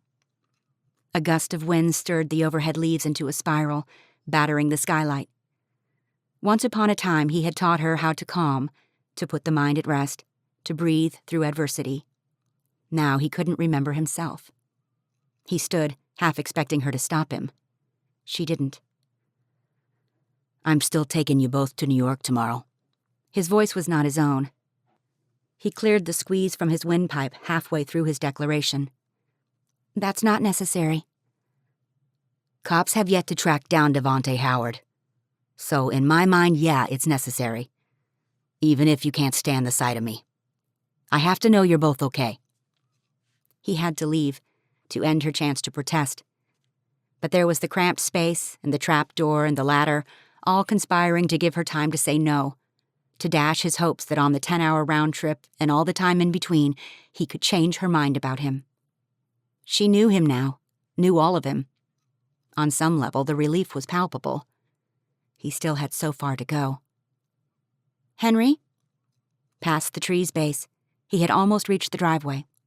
The wind picked up, drowning out what she said. She had crawled into the treehouse porch on her hands and knees, her hair caught in a wild torrent around her. He couldn't read her expression. Part of him didn't want to. Henry cupped a hand to his mouth and hollered, "I'll pick you up at 7. He climbed into his truck cab. Draperies inside the house resettled. Chapter 11. Maggie climbed out of her sedan. Since the threats at Affleck Martin and the suspicion surrounding the arson at Saul's gym, she hadn't made it a practice of returning after dark. But her parents insisted on a family meal and a mind-numbing talk to reiterate the values on which they had raised her. When Maggie asked her mother why she never helped Uncle Peter financially, she clammed up and poked at her butternut squash risotto. When Maggie pressed her for the reason for her mother's estrangement from her brother all those years ago, Maggie learned her grandfather had engaged in some negligent and alcoholic tendencies. Some things, she supposed, were inevitable. The first time, it's a mistake. We took him in. That's when he built the treehouse, said her father. All the times after, those were choices. She wanted to ask why her uncle was worthy of a second chance, but Henry wasn't. But the day had stretched long, and she still had to stop on the way home to pick up a few things for the trip to New York. Her parents would have had some short-sighted response anyway, maybe something about Peter being family. Maggie wondered if all maturing children awakened to the hypocrisy in their parents, or just her. Lower floor light spilled out of the youth house onto the darkened pavement. Lucy, the day relief resident director, had promised to stay past her time. Maggie made a mental note to reciprocate the hours when she returned from New York. So it was in this mindset, distracted, laden with bags, rushing to relieve Lucy, that Maggie exited and locked her car. She wasn't alone. Just beyond her rear bumper stood a man in silhouette. Maggie snatched air into her lungs, but they didn't expand. Her brain cataloged her options: re-enter the car and drive away, or run to the Victorian's back entry. Where the hell was Jerry? You Miss Kavanaugh? She was being ridiculous, profiling the guy because he was black, wore a hood, because Henry suspected arson at his gym. The man knew her name. No random violence here. Maybe she had it all wrong. Still, she took 2 steps back toward the house. I'm sorry. Who are you? You got my son. 14 boys lived at Affleck Martin, 13 of whom no one gave a hang about. The remaining boy brought with him a stepfather with a history of mental instability, substance abuse, and a criminal record. Mr. Howard? God, why hadn't she paid better attention getting out of the car? Her brain splintered, part of it to the thread of conversation, part of it to recalling the location of her cell phone, back pocket of her jeans. He didn't confirm or deny his identity. Your son is safe, Mr. Howard. He thrives here. We should be celebrating his achievements, not arguing over where his... The man rounded the car, slow, predatory. Best for him. She struggled to keep her voice even, to not betray the fear knotted inside. Her heels bumped against the curb. You don't care what's best for him. She could do this. Her logic. Her arguments had gotten her out of pinches before. Henry spoke with fists. Maggie used her mind. Mr. Howard, I know we both care about Roosevelt. We want what's best for him. I know his gift of reasoning, his talents, had to have come from somewhere. He's an inspiration to the other boys here, a role model. If you could just see—" "What I see is a white bitch trying to tell me how to raise my boy." He took a step closer. The garden light at the back of the house reached his face, illuminated his frown. "We don't live in your world of privilege. Every day is hand to mouth out here. It's time for him to take a job, pay his way, be a man." Ignore the bitch comment. He's angry, possessive, ignorant.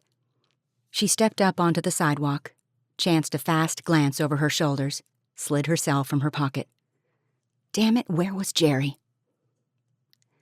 Education is the only thing that will elevate Roosevelt and your family out of these streets.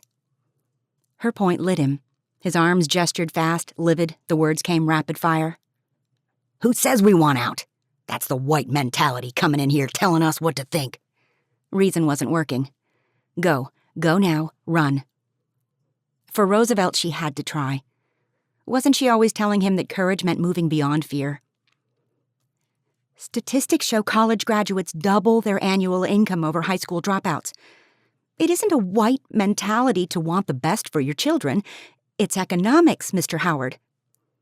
"Economics ain't gonna put food on my table." Or alcohol in your hand? Immediately, she wanted to bite back her words. They were a strike from a dark place inside. The unsavory stories of her uncle fresh on her mind, from Roosevelt and Layla's neglect-filled history that made her stomach lurch. She knew the moment her words sunk into Devon Howard. His nostrils flared, his frown pitched at sharp angles. No longer content to exchange words, he lunged for her. She dropped everything in her hands and turned to run up the knoll, slippery with dry leaves. A scream rent from deep in her belly. He grabbed her shoulders hard, one arm from behind. The attack she'd seen Henry teach Roosevelt a way free from inside the octagon. The way free. An evasive dip where the arms rifled up simultaneously. It didn't work. Maggie had executed too slow. By then he had turned her around, a switchblade in hand. Her knees nearly buckled. The knife was a game-changer. He had her left arm, but not her right. Best punches are from the hips. Every time you hit, the body rotates. One punch, just to get her arm free, then she could run. Her hand clenched into a fist, her mind keyed in on which knuckles were her strike zone. She reared back, rotated at the hips, and aimed for his nose. A fresh cry ripped from her throat. Cartilage crunched under her knuckles. His hand slipped loose of her arm. She clawed her way up the knoll because the steps were too far away, every second of her mountain climber sprint marked from behind her by a litany of foul language and mentions of his nose and blood on the tail end of groans. A figure rounded the house, arms outstretched, weapon up. Jerry. He barked orders for Devontae Howard to put his hands up, but Roosevelt's stepfather had already dodged between a row of cars and disappeared into an alley. Jerry holstered his weapon and ran to Maggie. He caught her under the porch lights as her legs gave out from the struggle, from shock. Employees swarmed her. Someone called the police. A few of the boys straggled out, one of them Roosevelt. She saw his beautiful, broken, knowing expression, and her tears flowed. All night, Roosevelt was a caged animal. He had gone through the gamut of reactions, checking window locks and doors a million times, wanting to call Henry, wanting to cancel the trip to New York, unable to leave Maggie's side and unwilling to stop fawning over her bruised and bloody hand. He felt responsible. It took everything in Maggie's intellectual arsenal to restore his common sense. Let the law handle it. It's better for Layla this way. She needs to know you to be strong and smart about this. New York is the best thing now, to put some distance between us and him so the police can do their job. By the time Henry showed up at 7 the next morning, Maggie had decided her best plan on the 5-hour trip was to catch up on sleep. She had showered and packed, but sleep had eluded her most of the night. Most disturbing was not Roosevelt's go-to response to pursue his stepfather, because Henry had already succeeded at grooming the kid's fighter instincts. Most disturbing was that she had gone there too. A pacifist throwing a punch? What did that say about the strength of her convictions? What did that say about how much influence she had allowed Henry over her? Henry and Roosevelt loaded the crate containing the bridge into the pickup's bed. Henry knew something was up. Maggie felt suspicion vibrating off him, from his careful body movements to his side glances. You cold? Henry nodded at the knit gloves covering her hands. A little. Her gaze shifted to Roosevelt, afraid he would betray her. Roosevelt held her gaze a half-second longer than he might have otherwise, then climbed in the cab and scooted to the center seat. They had an understanding. Henry couldn't know about the attack, about the punch, until Pittsburgh was long out of his rearview mirror. By hours. Some things she supposed were inevitable. Henry taking the law into his own hands, as he had on multiple occasions, was one of those things. Henry couldn't take a fucking deep breath until 8 that night. They had reached Harrisburg before Maggie confessed that she had been attacked the previous night by Devonte Howard. Part of him wanted to kiss her wounds and never let go of her right hand. The other part wanted to scream and punch a bag until his knuckles bled that he had been powerless to stop it. If only she hadn't pushed him away. If only he hadn't lied, Henry might have been with her. Then what? What would he have done? Roosevelt was quiet the entire trip. Henry was well acquainted with that brand of anger, the kind that holds you hostage and makes you question everything about your world, about yourself.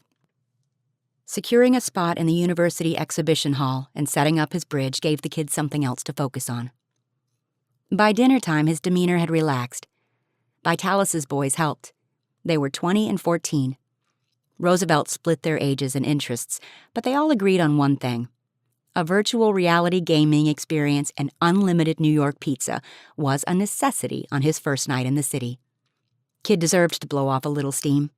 And Marvin Vitalis always traveled with bodyguards. Still, Henry worried. He was glad when Maggie opted to stay at Marvin's penthouse. The entire 68th floor of the Gianquinta Towers was more opulence than most saw in a lifetime. But Henry knew her reason for staying wasn't retractable televisions in every room, or marble floors, or killer skyline views in the lush outdoor spaces. She had packed all her emotions in her soft-sided luggage and carted them with her. That kind of weight would make anyone immobile. Add to that a messed-up hand and a more than healthy investment in the outcome of the bridge competition, and a night in the penthouse, a place that felt like a safe house when Henry had been at the pinnacle of competition, was something solid. Still, something they both needed. Somewhat. Having feelings for someone who wanted nothing more to do with him felt like a body lock, 2 breaths shy of a takedown. Henry finished buttoning his shirt and checked the time readout embedded in the corner of the bathroom mirror. 8:05. He swiped a hand through his dark hair, messed it up a bit, decided against a shave, and searched the penthouse until he found Maggie. She had changed into an oversized cable-knit sweater and a floor-length skirt that rippled in the slight breeze on the terrace. Her hair was corralled into a loose gathering at the base of her neck. A few face-framing strands hypnotized him with the air of movement. A takeout bag from the best upscale Chinese restaurant in Manhattan and 2 full-place settings waited on the glass table beside her. "Hey," he said from the open French doors. She mustered a weak smile. "Hungry? Marvin ordered before they left. Said it was your favorite. He's a nice man. Also a very rich man." Henry sat adjacent to her, his knees inches from hers. He could fit 3 of Saul's gyms inside just the outdoor spaces of Marvin's penthouse. Her proximity made him feel anchored. Does that bother you? That he's successful? That he found that success on the backs of fighters like me. I guess that just makes him a savvy businessman. That doesn't sound like the Maggie Kavanaugh that came into my office that first day, busted my balls about the sport. Well, I'm not sure that Maggie Kavanaugh exists anymore. 2 weeks ago, that admission would have been music to Henry's ears. Now he felt a thudding, sickening vibration behind his stomach that his betrayal might have had something to do with dousing her fire. She preoccupied herself with the meal, plating it, making sure he had chopsticks and sauces and a fortune cookie, being nice to him when he didn't deserve it. He wasn't proud of his reaction outside Harrisburg. It had involved pulling off the road, slamming the heavy truck door hard enough to potentially damage the bridge and back, stalking into a random field of asparagus, and upsetting tall, bushy crop rows. If he had been at home, in the gym, he would have rediscovered his head inside the stuffing of a bag. But the greater world, life, wasn't lived in a gym or an octagon. As much as he preached that anger had no place in fighting, he wanted nothing more in that moment than to rip Devontae's head from his neck for laying a hand on Maggie. And that scared the shit out of him. "What makes you say that?" Henry said, pulling his head back to the penthouse terrace and the Maggie Kavanaugh that might or might not exist anymore. "Remember when you said, I saw everything black and white?" "Yeah." "When I hit that man last night, I saw gray. I'm not proud of myself, but I tried, Henry. I tried to talk to him, to reason with him. He loves his son, I know he does. He's just lashing out. Anger does that." It was a dig. Maybe she hadn't meant the comment to cast judgment on Henry, but it did. "You did what you had to do, Maggie. Roosevelt says if it comes in powder or liquid, it's in his stepdad's nasal passages or his veins faster than he can cook it over a flame. There's no reasoning with that." "I have to get him out. I have to get Layla out." "That's a huge responsibility. You can't save everyone." "I can save them." Henry thought of Irma, Saul's wife, so very altruistic and nurturing, so very much into the idea of family not tied to blood but love. Chase had found his Irma in Willow. Was Maggie his Irma? As soon as the question shaped, he dismissed it. In her eyes, he would always be violent. He knew it by the haunted, weary way she watched his reaction from the passenger window of his truck, by the fact she didn't tell him about the attack until distance made retaliation impossible. "Roosevelt is almost an adult, and Layla has other family, an aunt on Roosevelt's mother's side." "Where has she been all this time?" Her voice wavered, the raw edge of concern nipping at her words. "I don't know." They ate in silence. City noise rose around them. "Did you get the estimates for repairs on the gym?" Maggie asked. "Yeah. That old business partner of your uncle gave me a good price. Thanks for the recommendation.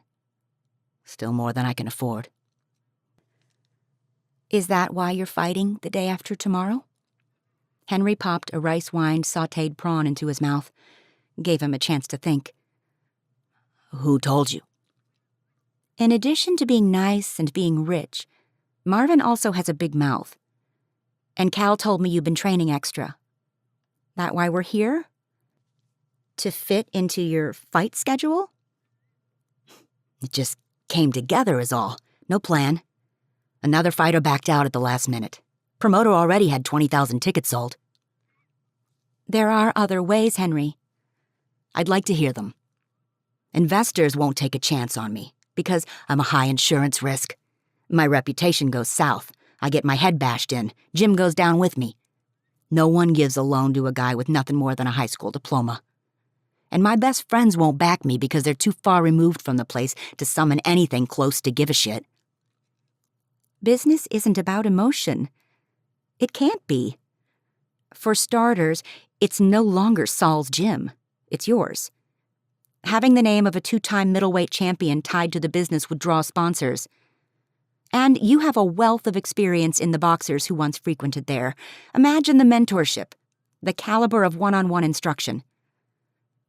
"Boxing is totally different from MMA." "Is it?" said Maggie. "Not from where I stand. Maybe Cal and Manny and all the other boxers don't know the intricacies of MMA, but they sure as hell know how to take a punch. They know the importance of footwork and balance, how to navigate the streets, how to condition the body into health." I can't believe I'm hearing this from you. I'm just saying there are other ways. It's been 18 months, Henry. You're stuck. In Saul's messy office. In Saul's life. In Saul's dreams. It's time for you to have a few of your own. Exactly what Chase had told him. I'm not sure what those are anymore. So much has changed. In truth, nothing much had changed, but Maggie walking into his life, making him question everything, inspiring him to be a better man, someone she deserved. He'd failed, miserably. Roosevelt may not be here if you hadn't stepped in. You're a good mentor. And if the dream is to go back to fighting? He knew her answer. Before the lines of her expression fell, before disappointment clouded her eyes, he knew Maggie's answer. Running a gym that saved kids was okay. Fighting in an octagon that once saved him was something she would never find okay. Then it's time to move on. The gym or her. He couldn't be sure. Maybe both. Maggie pressed her napkin to her lips and stammered through an excuse. Something about trip fatigue, a big competition day tomorrow. And then she was gone, retired to her room, the penthouse silent but for the city noise, rising up to choke out the sounds of his breath. Chapter 12. Henry was up at dawn, punishing the speed bag in Marvin's state-of-the-art training facility, nearly a quarter of the 68th floor, with one entrance from Marvin's penthouse and another from his private elevator. In the 2 years since Henry had trained here, Marvin had moved things around a bit, upgraded the equipment, and added a few custom-framed, poster-sized photos of his clients' victory moments. Most of them were kids, certainly younger than Henry. MMA was not a longevity sport. Careers faded out because of injury or disappointment, not because any of the fighters compromised themselves for a woman. The longer he battered the bag, the more centered he became. It was insane to think of giving this up for Maggie. Fighting wasn't just what he did, fighting was who he was. She needed a bridge hugger, an activist who ate soy everything and refused to wear leather, much less throw a punch with it. He needed, well, fuck. He went another round with himself, trying to exhaust his way out of wanting her. Marvin joined him near 7. Said he and Maggie had orange juice in the kitchen, shared a few words. Not so big on the fighting, is she? Said Marvin. She gave it to you, huh? Whipped out her big words. More like a high-class takedown. Henry laughed, glad to hear Maggie was back to her old fiery self. At least it was better than knowing he owned a part of the sadness in her eyes. She's all right. Marvin pulled on target mitts, invited Henry to switch gears from the speed bag with a wave of his hands.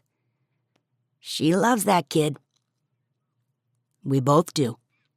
Henry pivoted toward Marvin and nailed a triple jab, left, right, left. Marvin stumbled back a bit. Henry clearly the more awake of the two. He's good, Marvin said. Showed me a few moves when we got back last night. Won't find a more academic fighter. Tell him something once, it's never a problem again, like a fucking sponge. He thinks 3 moves ahead at lightning speed, never seen anything like it. I want to put him in the cage tomorrow night. Couple of exhibitions before you. Henry straightened his spine, fists down. He's not ready. He's ready. Ain't 18 yet, no parental consent. So we lie. I don't know, Marvin. Did you or did you not bring him to fight? What he told me. I didn't make promises. We came for his scholarship competition. Kid has a chance at a full ride to Columbia. God damn it, Lawless. You sound like that redhead out there. If I didn't know better, I'd say she's got you by the balls. Henry engaged. Fuck you. Marvin braced himself in time to absorb the Lawless left, 190 pounds of bone-crippling force.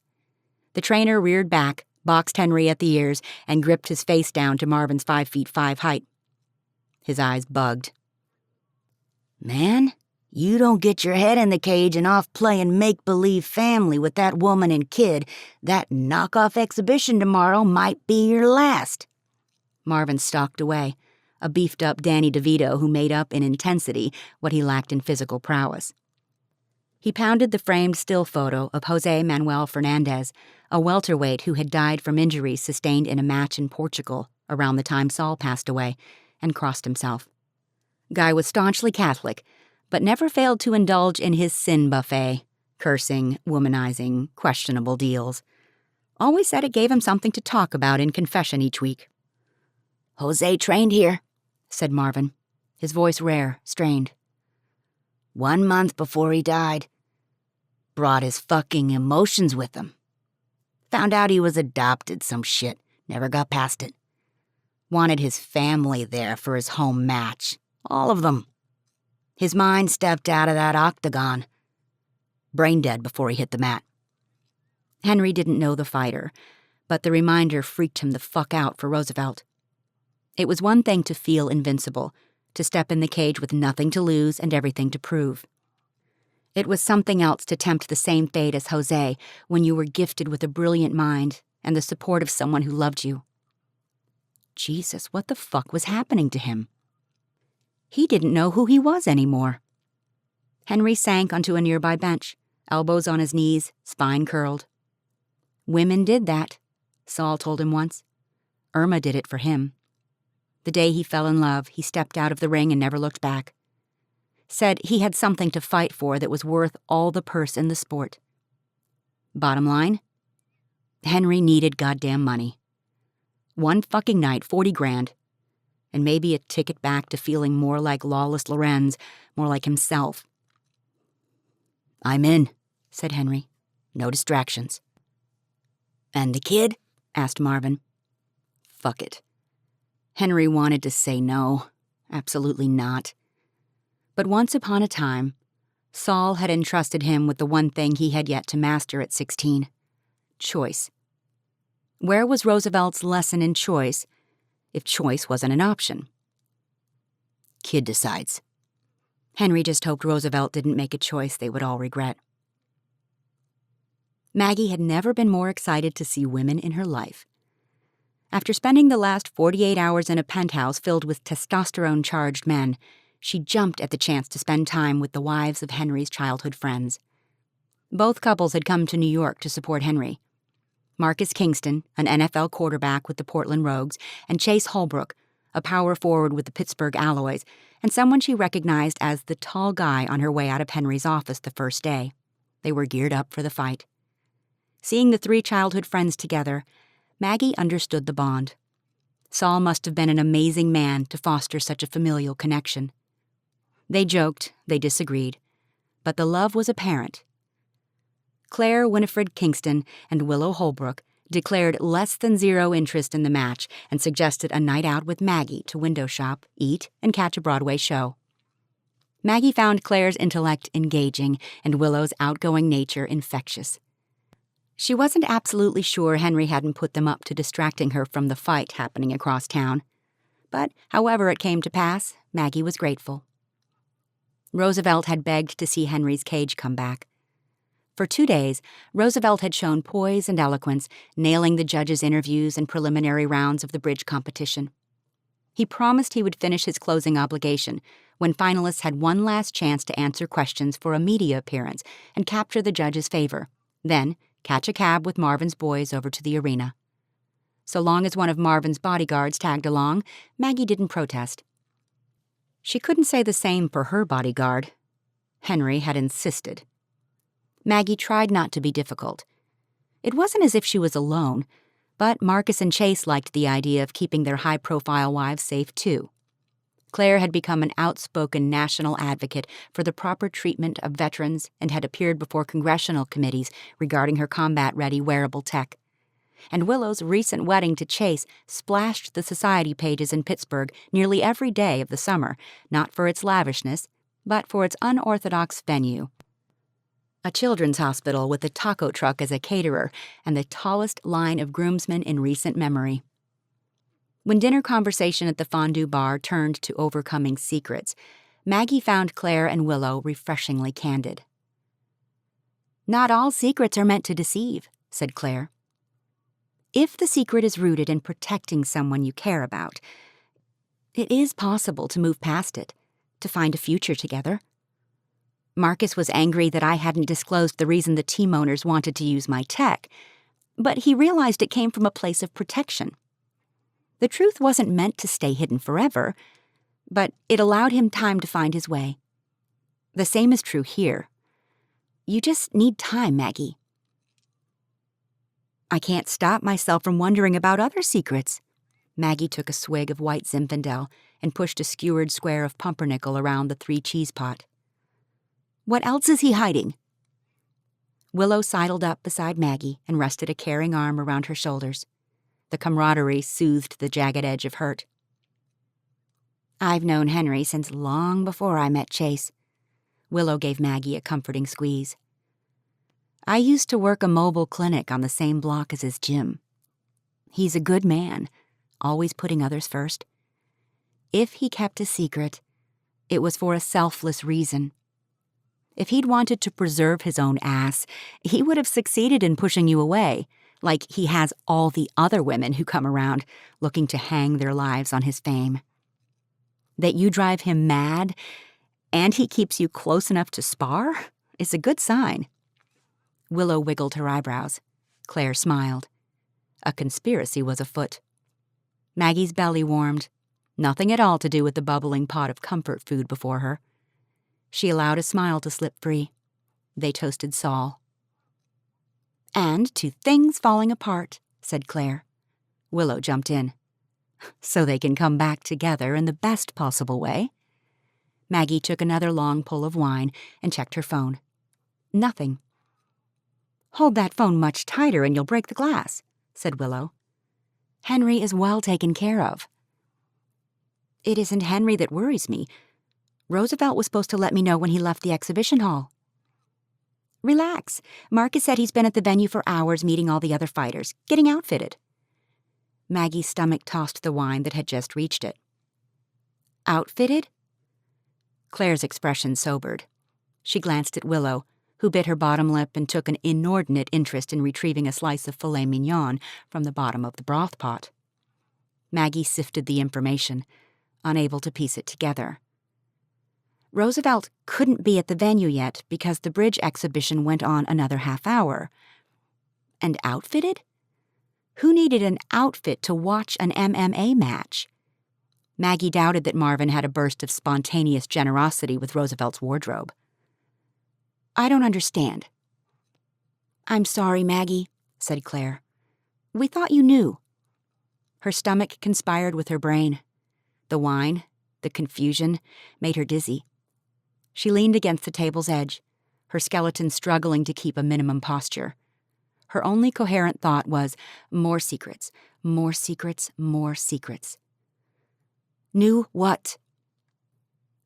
"Roosevelt is fighting in a junior exhibition match tonight." "No. God, no." Maggie was out of the booth and on her feet before her next breath. She fumbled for her purse, barely registering the weights and let us take yous from her dinner companions. At a nearby table, a thick-necked Russian bodyguard with a buzz cut stood and dropped a wad of bills on his table. Maggie went directly to him. "Take me to the fight, now." If there was one thing Henry hated surrounding a fight, it was all the goddamn people. The crowd was one thing. But in his room, the luxurious suite set aside for him to gather his thoughts, mentally prepare, hydrate, have discussions with trainers, and drown himself in Saul's favorite jazz tracks through his headphones, people swarmed like cockroaches. Promoters, financiers who wanted up close and personal, sponsors, sweepstakes fans, Marvin's payroll physician. Henry had already lost it once outside Roosevelt's octagon. He didn't want a fucking audience to hear Marvin's lecture about how his jawing at the refs had almost cost the kid his first win. Marcus and Chase helped to clear the room and stepped out, themselves, leaving Marvin, Henry, and Marvin's trusted doctor, Hiram, with a battered but hyped Roosevelt. "I won, Henry." Roosevelt tried to meet Henry's eyes, but his right eyelid was the size of a plum. Blood stained his toothy smile. You did good, kid, said Henry. The fuck you were doing out there, Lawless? Marvin's face resembled a tomato. Squeeze him with bullshit, he was likely to explode. At Dr. Hiram's request, Henry helped Roosevelt onto the expansive counter in the bathroom, already littered with gauze rolls and an extensive kit of medical supplies. His focus was on Roosevelt, not justifying himself to Vitalis. But Marvin Vitalis was not a man accustomed to being ignored. Answer me, huh? Who the hell hired these refs? Henry's words came out louder than he intended in the room's recent hush. 3 times on the trek from the cage back to the suite, he had used his anti-anger methods. 3 times he had failed. They should have stopped it at least twice. Emotion, Lawless. It was a clean fight, but you were too fucking worried about the kid to see it, Marvin paced. You bet this'll get back to the refs for your match faster than red panties drop after a win. Hiram shone his penlight at the kid's eyes, told Roosevelt to track it. Kid's dilation and reaction was slow. Henry nearly lost his mind.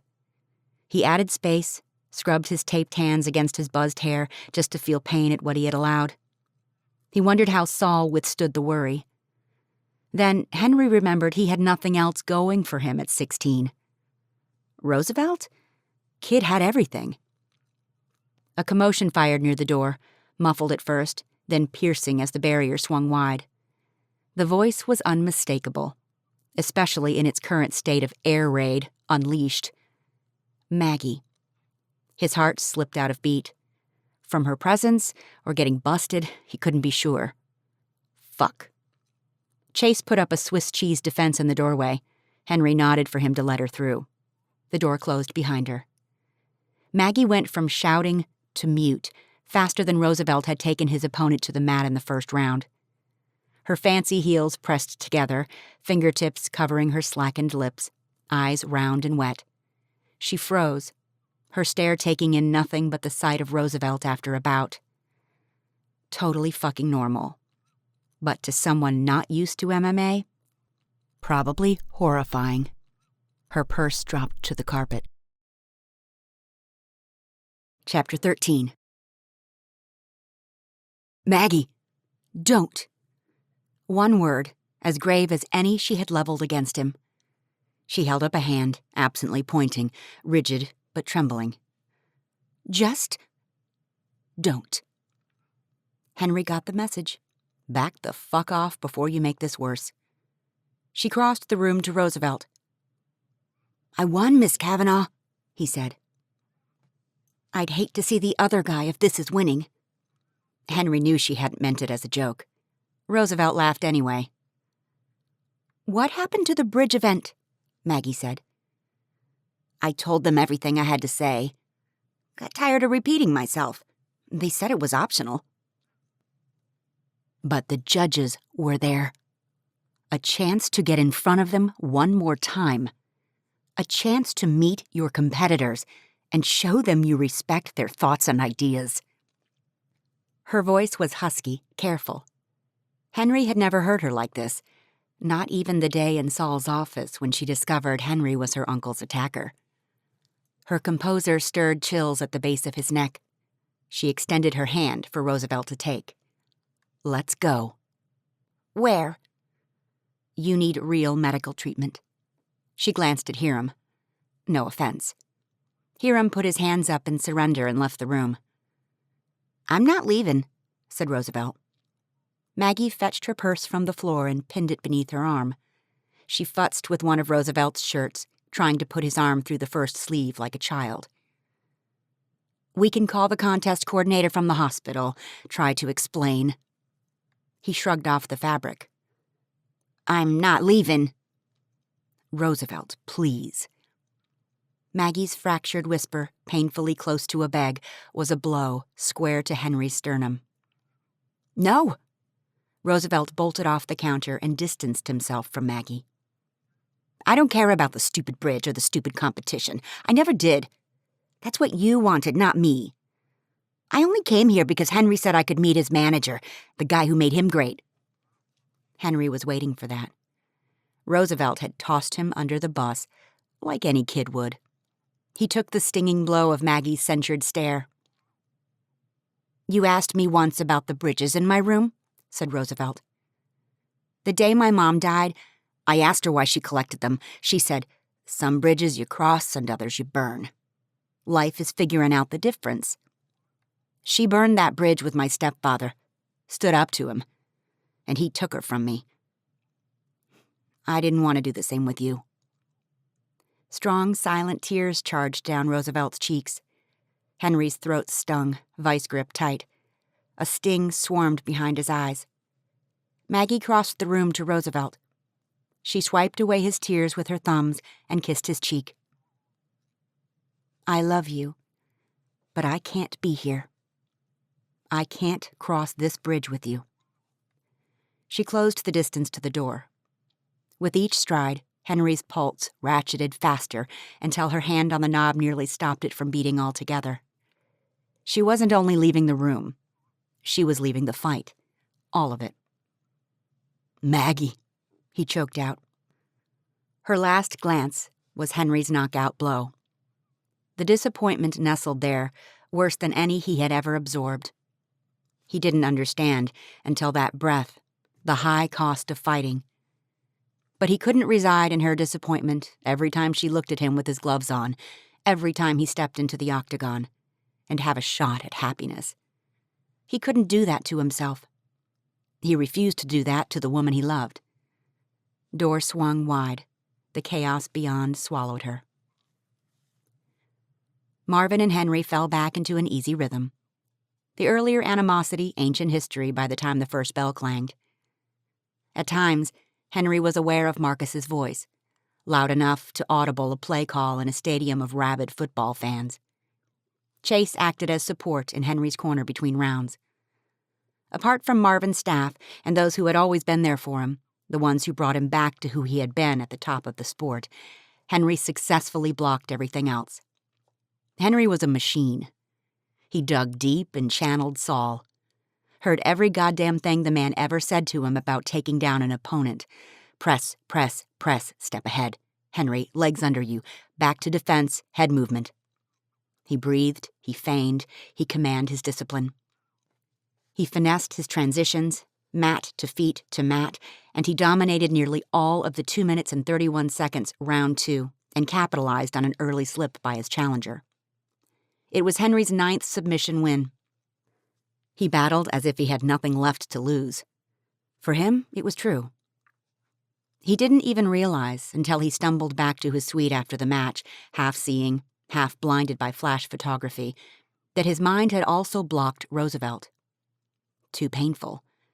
If he had allowed a replay of Maggie kissing the kid's tear and blood-streaked cheeks, Henry would have folded in the octagon like a cheap lawn chair. He asked for privacy, which was a mistake.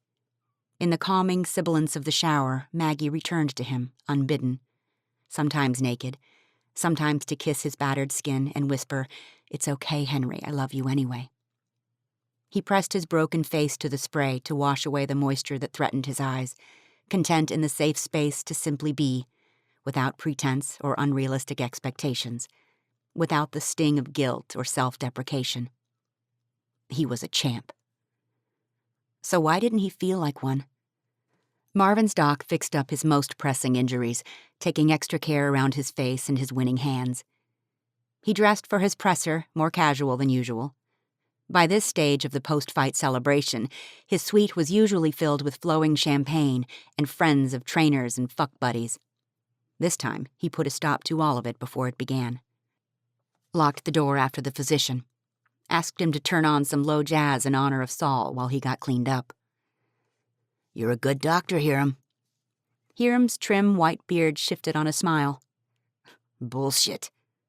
If I was any good, I'd tell you to quit this life, go home." Henry smiled, then winced. His tongue tracked out, found a Grand Canyon split on his lip. "Send in Chase and Marcus, yeah?" "Sure thing, champ." Hiram gave Henry 2 gentle pats behind the shoulder, collected his black bag with all the meds, and left. Henry rethought the wisdom of silence. A lone trumpet number snaked out from the room's built-in sound system, a few somber notes from Saul to say, "Hey, kid, sorry I missed it." You made me proud." His oldest friends entered on the tail end of a joke. Their laughter felt as close to a homecoming as was possible back in the Pittsburgh gym a decade ago. Their merriment didn't stop inside the maudlin room. They buoyed Henry's mood, much as they always had, simply by being there. Marcus shook Henry's hand. "Lawless, man. Fuck in A." Henry chuckled. His lips smarted again. Chase chimed in. "I thought Roosevelt was gonna unzip and walk out of his skin. Kid worships you. Not sure why." At the moment, Henry wasn't sure either. Yeah, he had annihilated his opponent, won. But what had he lost? Victory didn't feel the fucking same, not like it used to. It rang hollow, somewhere between the deep skeletal muscles it strained late in round 2 and his memory of placing a cotton blanket over Maggie's beautiful, sleeping body the night they made love. A knock sounded on the door. Shit, let 2 in, gotta let them all. "Come in," shouted Henry. Jaron Davis, head of the American Fight League, stepped in. Expensive suit, bling on his fingers, 2 guys like sentinels behind him. He held a fat stack of papers Henry knew all too well. A fight contract. No more one-off fights. A contract meant promotions, branding, marketing, world travel, the whole 9. He and Saul had signed a similar stack once, then celebrated with Irma's fried chicken and a cold beer on the deck of the Douglases' modest Pittsburgh home. "Mr. Lorenz, or should I call you Champ?" Jaron's tired old quips were as authentic as his spray-on tan and perfect veneers. "Hey, Jaron. After that performance, especially after your willingness to step in and save the promoter's ass on this one, and for putting the fan experience first, we want you back. I know your mentor's death took you away from us for a while, but the AFL is family. Family always comes home." Jaron handed Henry the papers. "Think about it." Henry nodded. "Gentlemen." Jaron gave a slight nod of goodbye to all present and left with his entourage. Chase whistled high to low, like the Doppler effect before a bomb detonates. "Future's in your hands now, Hank," said Marcus. "An enviable spot when the decision's yours. Something Chase and I don't always get." "No-brainer, dude," Chase said. "The world needs more Lawless Lorenz. Your fans missed you. You always said you never made it to Russia." "Yeah." "What's wrong, man?" said Marcus. "I don't know." Henry studied the blood spots visible through the contoured tape wrapping his knuckles. "All this shit's happening around me and I should be happy, but I feel like I'm fucking drowning and I can't surface for air." "Just coming off the catecholamine, man." "No," said Henry. "That ain't it." "Motherfucker," said Marcus, his cryptic declaration awe-like, damned close to an epiphany. Henry frowned. "What?" Marcus turned to Chase. "He's pulling a Saul." Henry remembered when their expressions of pulling a whomever was the code for being a dumbass, hypocritical tool. Never had any of the 3 of them ever uttered the phrase pulling a Saul. That didn't stop them from all sharing knowing glances, clear on what he meant. Considering giving up fighting for a woman. "And Maggie's your Irma," said Chase. "Not a bad thing, necessarily." Marcus pulled a beer from the leather ice bath near the door, hooked the cap on the built-in opener, and took a swig. "For as much of a hard time as she gives you, makes me feel better going back to Oregon. Like someone here's giving you as much shit as me when I can't make it back and Chase is playing with his balls on courts all over the country." Chase scratched his temple with his middle finger. "She's not my Irma." "Look at this guy," Chase motioned to Marcus. "Hardest head out of all of us. Landed a great woman who once thought athletes were a waste of perfectly good oxygen. Maggie will come around." Henry doubted it. In terms of formidability, Maggie was in a league of her own. "And," added Marcus, "Chase here once had a very public feud with a beaver." "Muskrat." "Whatever. My point is that love overcomes a lot.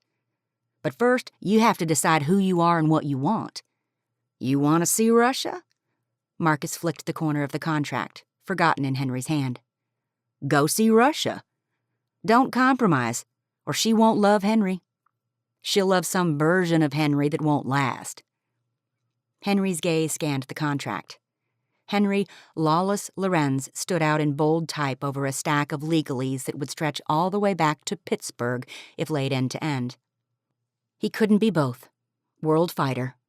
A stable mentor like Saul. The decision before him would come with time and perspective. At a moment of clarity that knocks you on your ass so you can't miss it. At least that's what Saul told him about his decision to leave boxing and start a life with Irma. But Maggie? Everything about her terrified him. Losing her, keeping her, disappointing her, cherishing her. Roosevelt had once called Henry fearless. Henry wasn't fearless, far from it. He was fast learning that love cultivated a special brand of fear that had the potency to send a two-time champion to the mat. For good. Maggie slipped her hand inside the pocket of her maxi cardigan. The stiff rectangle of a bus ticket skimmed her knuckles.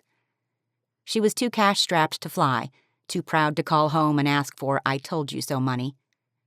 She waited at the periphery of chair rows assembled inside the exhibit hall's lobby, her suitcase at her feet. Roosevelt may not have wanted any part of this, but he had a gift. She could at least see it through, to validate that she had been right to push him, to defy her parents' career advice, to leave teaching and dedicate her time to a few. It took some convincing, but her bodyguard had finally returned to Marvin. She wasn't his responsibility anymore. She certainly wasn't Henry's. Watch after Roosevelt, she had told the Russian Hulk. Not sure he needs watching over, Miss Kavanagh. Kid might be able to take me. The comment was ludicrous. The bodyguard had 100 pounds on Roosevelt easy, but somehow his words made her feel better, that between the two of them, Roosevelt himself and Henry, the kid would stay safe. She glanced around at the parents and educators assembled for the evening award ceremony. Each of them hoped to be winners, but none were failures. All of them held the promise of top architects of the future. Maybe she could learn a thing or two from all this, regardless of the outcome. She had feared failure so much, had pushed Roosevelt so hard, he ended up hurt.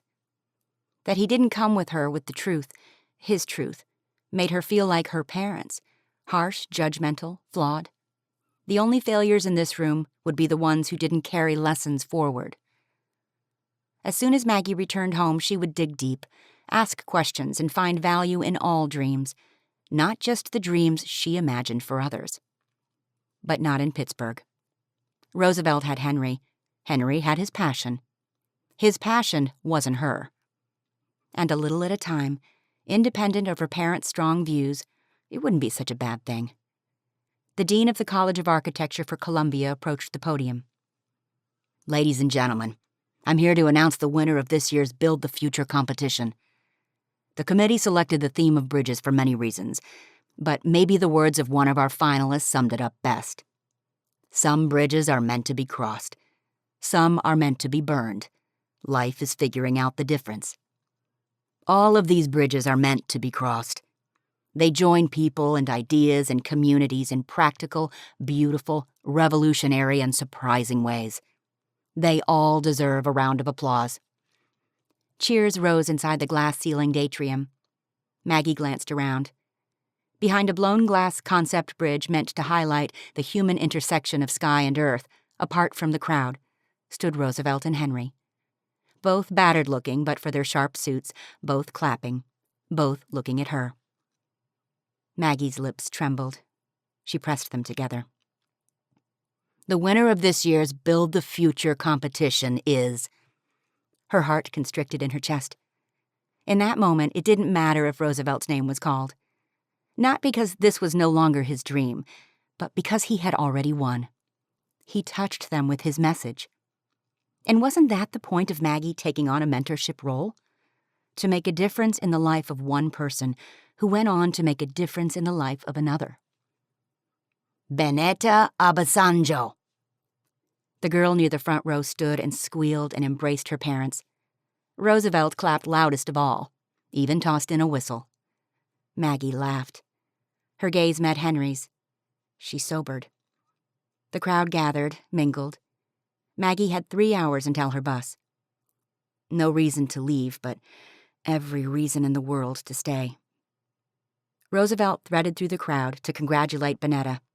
She inked something on his palm. New friendships could be counted as successes, too. Well, some of them. "I wish you'd reconsider," said Henry at his approach. He glanced down at her suitcase, but she didn't believe for 1 minute he was talking transportation home. "Drive will be lonely without you." "I'm sure you'll both find some asparagus to assault or some bruises to compare." Meant as a joke. Henry didn't laugh. In fact, he looked terrible. And not just from his physical wounds.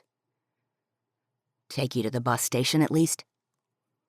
"How did you—" But Maggie knew almost before she asked. Marvin's big mouth. Henry's smile was pained. She convinced herself it was the bloody cut on his lip. "Sure." "I'm parked at a garage a few blocks away," Henry said. "I'll pick you both up on the west side." Maggie nodded. Henry slipped away, carrying Maggie's suitcase. That he had scooped it up without asking should have inflamed her. It had the opposite effect. That he took care of her. Such an absent gesture, even in such a small way, even in their current state of emotional distance, was sweet. Roosevelt joined her. "You came," she said. "It was important to you. We both wanted to be here." "You made quite an impression on the Dean of Architecture." "He asked if I would still consider Columbia." "And you said?" "Maybe." They took one last stroll through the bridge exhibits, neither leading but still ending up at the bridge that had united them so closely. They stood side by side. Maggie bumped Roosevelt's shoulder playfully. "Columbia doesn't have much of a fight program." Roosevelt shook his head. "Nah, I'm done with all that. It was cool to win, but I have bigger plans." Maggie's heart scuttled upward to her throat. "Really?" "Really. I want to open a community center. Biggest one in Pittsburgh someday. Community garden, service projects, meals, vocational training, the works." "Gonna take a lot of smarts to run it. Might need a business degree." "I think I can handle that." Maggie laughed. Roosevelt could more than handle it. He would excel. Maggie always dreamed Roosevelt would go out into the world and accomplish something big, something magnificent. But even on a small level, running a local community center, securing grants, fundraising to keep the doors open, being there for the local kids and those in need, even on a small level, there was room for magnificent. "Your mother would be so proud." "It's a beautiful bridge." They studied his model, so important looking under the muted task lights, like a museum exhibit. "I think she'd want me to keep it. Add to her collection. Maybe put it in the atrium of the community center someday." He walked to the opposite side. "Help me carry it to the truck?" "Not sure if I can match your tough guy's strength, but I'll give it a go." They exited the building, but did not come out on the west side. Maggie was turned around. The late-day sun, obscured by tall buildings, did little to help her decipher direction. Few people moved about. No cars waited because there wasn't a through street, only a loading dock. Shadows stretched long. Cold wind whipped through the buildings, blowing her sweater crazy directions and stirring her hair in front of her face, obscuring her vision.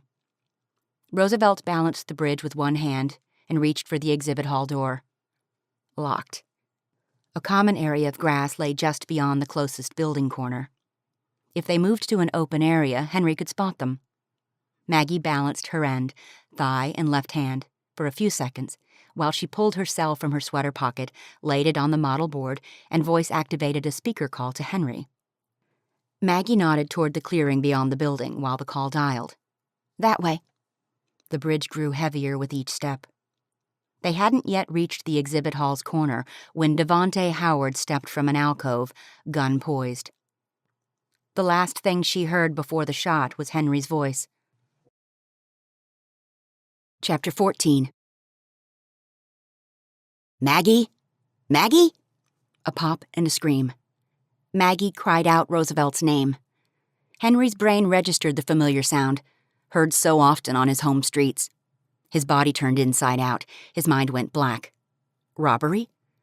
A more likely scenario hit him like a brass knuckles uppercut to the jaw. Devontae Howard.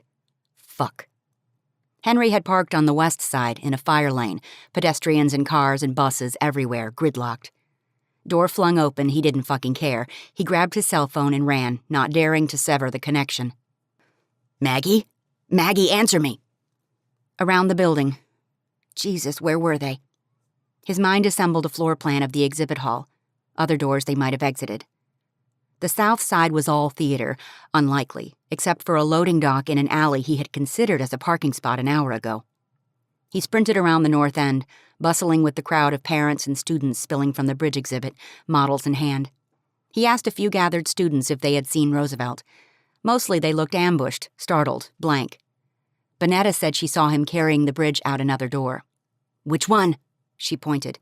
The back of the building. The alley. Dark. No witnesses. Call the police, Henry said, then took off. He gave up on his phone and shoved it into his pocket. Nothing but muffled voices he couldn't make out. Freed his hands to pump harder, faster. Blood roared against his eardrum. He pushed himself into a sprint, harder, faster than he had ever carried himself, his greedy lungs pulling at the air. Please be okay. Please don't leave me like Saul. Please be alive. He made agreements with a God he didn't believe listened to him, maybe ever. That if they were okay, both of them, Henry would make the right choice. He would dedicate himself to others instead of taking fights for himself. Then his brain went subterranean, processed nothing, gave itself over to the mind-body connection Henry had mastered. He scanned, he pushed, he fought to clobber the distance. At the building's southeast corner, one figure stood, one crumbled over something. Someone, oh Jesus, on the pavement. He slowed and planted his back to the brick face of the adjacent building. Voices rose, mostly sobs.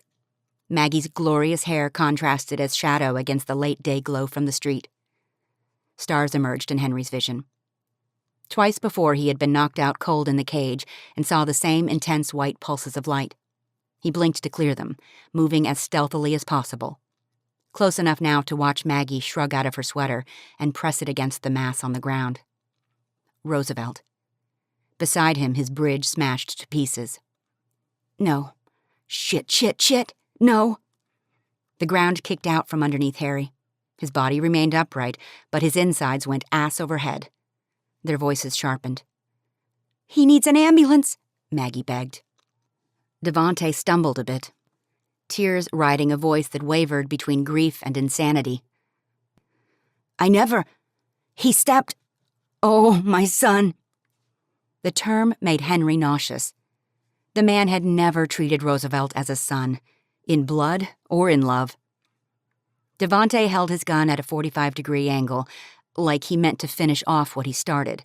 Roosevelt, Maggie, both. Goal in the cage? Strategy, plan. Long-term, calculated strikes meant to wear down an opponent and exploit his weakness. Goal here? Remove the gun threat. Then, unfucking leash. Justifiable homicide, self-defense. Exterminate the cockroach from ever harming someone he loved again. Like a starting gun, a first-round bell, Henry charged the bastard. He crushed Devontae's wrist bones. The gun plummeted to the asphalt. Shortly after, shattered ankle, ballooned testicles, fractured eardrum, Devontae plummeted too. Henry pinned the pathetic piece of shit to the ground. Sputtering chokes exited Devontae's whimpering mouth. Henry cocked his fist, his body already loaded, his mind already gone. Back before, when a 20-ounce bottle shattered his best friend's face. Back before a stepfather shot his son. Back before he had no one and nothing else to lose. Everything Henry had inside pooled in his fist. He focused on Devontae's neck. The patch that, when landed at the proper angle, with the proper strength, was lethal. Justifiable homicide. Self-defense. Henry reared back, the siren of justice screeching like a runway freight train inside his head. The whites of Devante's eyes snagged the scant light, widening, begging, pleading. The choice has to be there. Always. Henry's molars clenched hard enough to fracture. His fist shook. Tension between his ears swelled into a formidable beast. He exhaled as if he had run his entire life. In so many ways he had. His body and mind threaded together again. United. The choice was there. Always had been. He just had to make it. He backed away from his opponent. On the receiving end of the illegal moves Henry had learned over Lau Lau rice whiskey shots in a dark boxing ring in Malaysia, Devante wasn't going anywhere. Sirens wailed in the distance. Henry's gaze descended to Maggie. Her face twisted in pain. From her lips, strangled breaths erupted in erratic bursts, a halo of curly red hair lifted on the breeze. "He saved me," she choked out. Henry rushed Roosevelt, knelt beside him. When the kid's eyelids moved, Henry rediscovered the gift of breath, the gift of the mind, the gift of control, and the gift of love. Even unreciprocated, a more powerful fight than anything inside 8 caged walls. Henry, Chase, and Marcus stepped inside Charlie's place, nestled in an old Brooklyn neighborhood. From the modest sign and window front, the 50-year-old dive bar disclosed none of its hidden treasures. Once inside, however, Charlie's love of boxing crowded the walls, with the largest private collection of memorabilia devoted to the sport. Saul had always wanted to come here. Bucket list shit. He couldn't, so the brotherhood he united came in his place. They requested a back booth, where it was rumored that there was an old ticket stub to a fight at the athletic club in 1975. Solomon Saul Douglas versus Alphonse Carlotta. Knockout in the 3rd round favors Saul. The final match of his career, just before he pulled a Saul and married the love of his life. But he was never more of a champion to the 3 assembled than in the fights he put up to save each of them. Over a pitcher of cheap beer and some fried chicken, they caught up before they went their separate ways. "How's Roosevelt?" asked Chase. "Better. Shoulder's gonna hurt like a son of a bitch for a while, but he's strong. Maggie's with him now. They'll probably release him this afternoon." "You headed back then?" said Marcus. "Yeah. Ready to put all this behind us." "That mean fighting, too?" Chase said. "I don't know." Chase held out his hand to Henry, waited for him to take it. A peace offering. A reconnection so long in coming. "Whatever you decide, man. We got your back. Finances, you name it." Henry shook it. Nearly fucking lost it right there. "So long as you put my likeness on that back wall," joked Marcus. "If you decide to keep the place." "Fuck you," said Chase. "That's where my signature jumper shot and Alloy's jersey number will be." Henry chuckled. "Maybe all 3 of us. That picture was Saul, on his back lawn overlooking Pittsburgh. The day Chase got drafted." "You'd just won your first match, remember that?" Marcus smiled at the memory. "God, Saul was so fucking happy that day." "We all were." They basked in the warm glow of the lights, the alcohol in their bellies, the memories. Henry tried not to think about Irma's cancer diagnosis that came the week after. Life was fucking fleeting. All it took was a moment of clarity to knock you on your ass. Henry had his. That night on the street, tears flowing down Maggie's beautiful face, a promise fresh on his tongue. If they were both okay, Henry would make the right choice. He chose love. Maggie. His Irma. Even if he didn't turn out to be her Saul, and she wanted to move on, Henry vowed to spend every last day of his life fighting for her. Marcus raised his glass. "To brotherhood." "To brotherhood," Chase and Henry echoed. Henry glanced around Saul's office. The place had never looked tidier. Trophies polished, floor cleared, papers filed, clutter gone. A hole still gaped at the corner where flames had climbed the stairs, but the charred drywall had been cut away, and the rest remained opened, exposed and waiting. He had hoped that with cleanliness, clarity would follow. Saul's desktop was bare but for 2 stacks of paper. On his left, a lease renewal, top and bottom, both floors. On his right, the AFL fight contract. Neither sported his signature. Every time he sat there, his decision looming before him, his stomach knotted. Henry spotted Roosevelt on the other side of the office windows, his arm still bandaged and in a sling, tutoring a new kid at a high table. Henry smiled. Roosevelt was on track to be valedictorian and emancipated. At 18, he could petition to be Layla's legal guardian. That was, if Henry didn't beat him to it first. Devonte Howard had fought extradition, 2 counts of attempted murder to add to his list of offenses in the state of Pennsylvania. Henry was glad he hadn't taken the choice of forgiveness away from Roosevelt that night in the alley. Some bridges are meant to be crossed. Some bridges are best burned. In time, Roosevelt would know which was which with regard to his stepfather. The gym was crowded, just the way Henry liked it. Seems word got out that Lawless Lorenz' recent MMA comeback was at a place called Saul's Gym in downtown Pittsburgh. He supposed Maggie had been right. His name did carry some business influence after all. Maggie. His chest bloomed with a fresh ache every time she crossed his mind. They had been back for 3 days. He had spoken to her plenty, checking on her, letting her know he was around if she wanted to talk, but he couldn't see her until he made his decision. Cal opened the office door and popped in his head. Got a problem in the octagon. What's wrong? Just come. Henry tracked him out of the office. Jesus, the place was crowded. Wall-to-wall kids.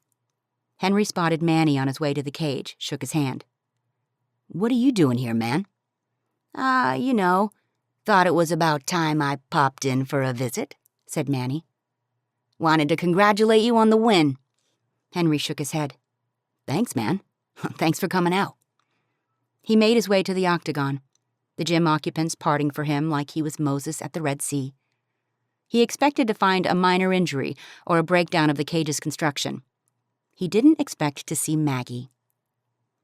Decked out in pink fight gloves, pink headgear, satin tie shorts, and a shrink-wrap tight pink rash guard shirt, she bounced around the octagon on bare feet, her center of gravity and grace, all wrong for the sport, but so very right in all other ways. She smiled. Her mouthguard was an old promo from his first title, jagged fangs with the word lawless scrolled across the length. A laugh burst from Henry's gut. The gym quieted. Someone had cut the music. Seemed they had an audience, and this was a thing. Maggie removed her padded headgear and spit her mouthguard into one glove. What do you think? You look... like MMA Barbie, someone shouted from outside the cage. Laughter and whistles bounded around the gym. I was gonna say amazing, said Henry. The commotion was slow to die.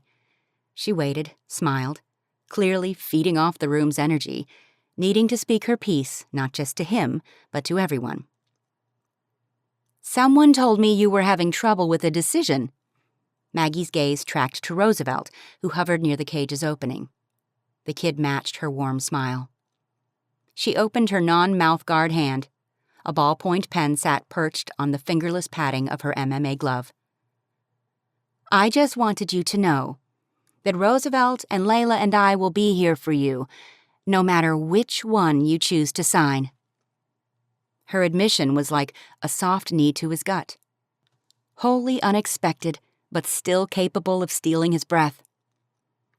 What about uncivilized skills and Neanderthals and the very large chasm between my view of sport and yours? Maggie drew close. She tapped her glove against his chest. This Neanderthal saved my life, and the life of someone I care about. The only thing that stopped the bad guy was you. I tried it my way, Henry. I tried intellect and reason and understanding, but in the end, he responded only to violence. I get it now. These things have a place. Sometimes for protection, it's justified. Sometimes for self-awareness, it's justified. She shared a glance with Roosevelt. Not everything is so black and white anymore. The room was crowded, hot. Henry felt its closeness like an opponent's breath on his neck. He had to boil this down to truths. He had to know. And you'd be okay with me being a fighter again? Maggie held up the pen between them. If you had an I in your name, I'd dot it. And just like that, the cage was no longer big enough for them. His heart flooded his brain with adrenaline. 3 fucking days agonizing. Maggie saunters in here in her sexy pink shorts, decision made. Round over, match called. Henry grabbed her gloved hand and tugged her toward the office, toward Saul's desk, toward the 2 stacks of paperwork. The one on the left, the lease renewal, top and bottom, both floors. The one on the right, an AFL fight contract. Pen in hand, Henry signed. 2-year lease with an option to buy. Property in Pittsburgh's South Side neighborhood, not too far from the 16th Street Bridge, once owned by a proud Navy boxer with an intention to renovate the ground floor as a community center and keep the top floor as a state-of-the-art martial arts gym. His pen didn't stop there. He leaned toward the other stack.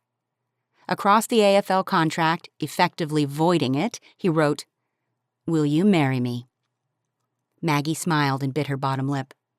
Sexiest pacifist he'd ever want to share his life.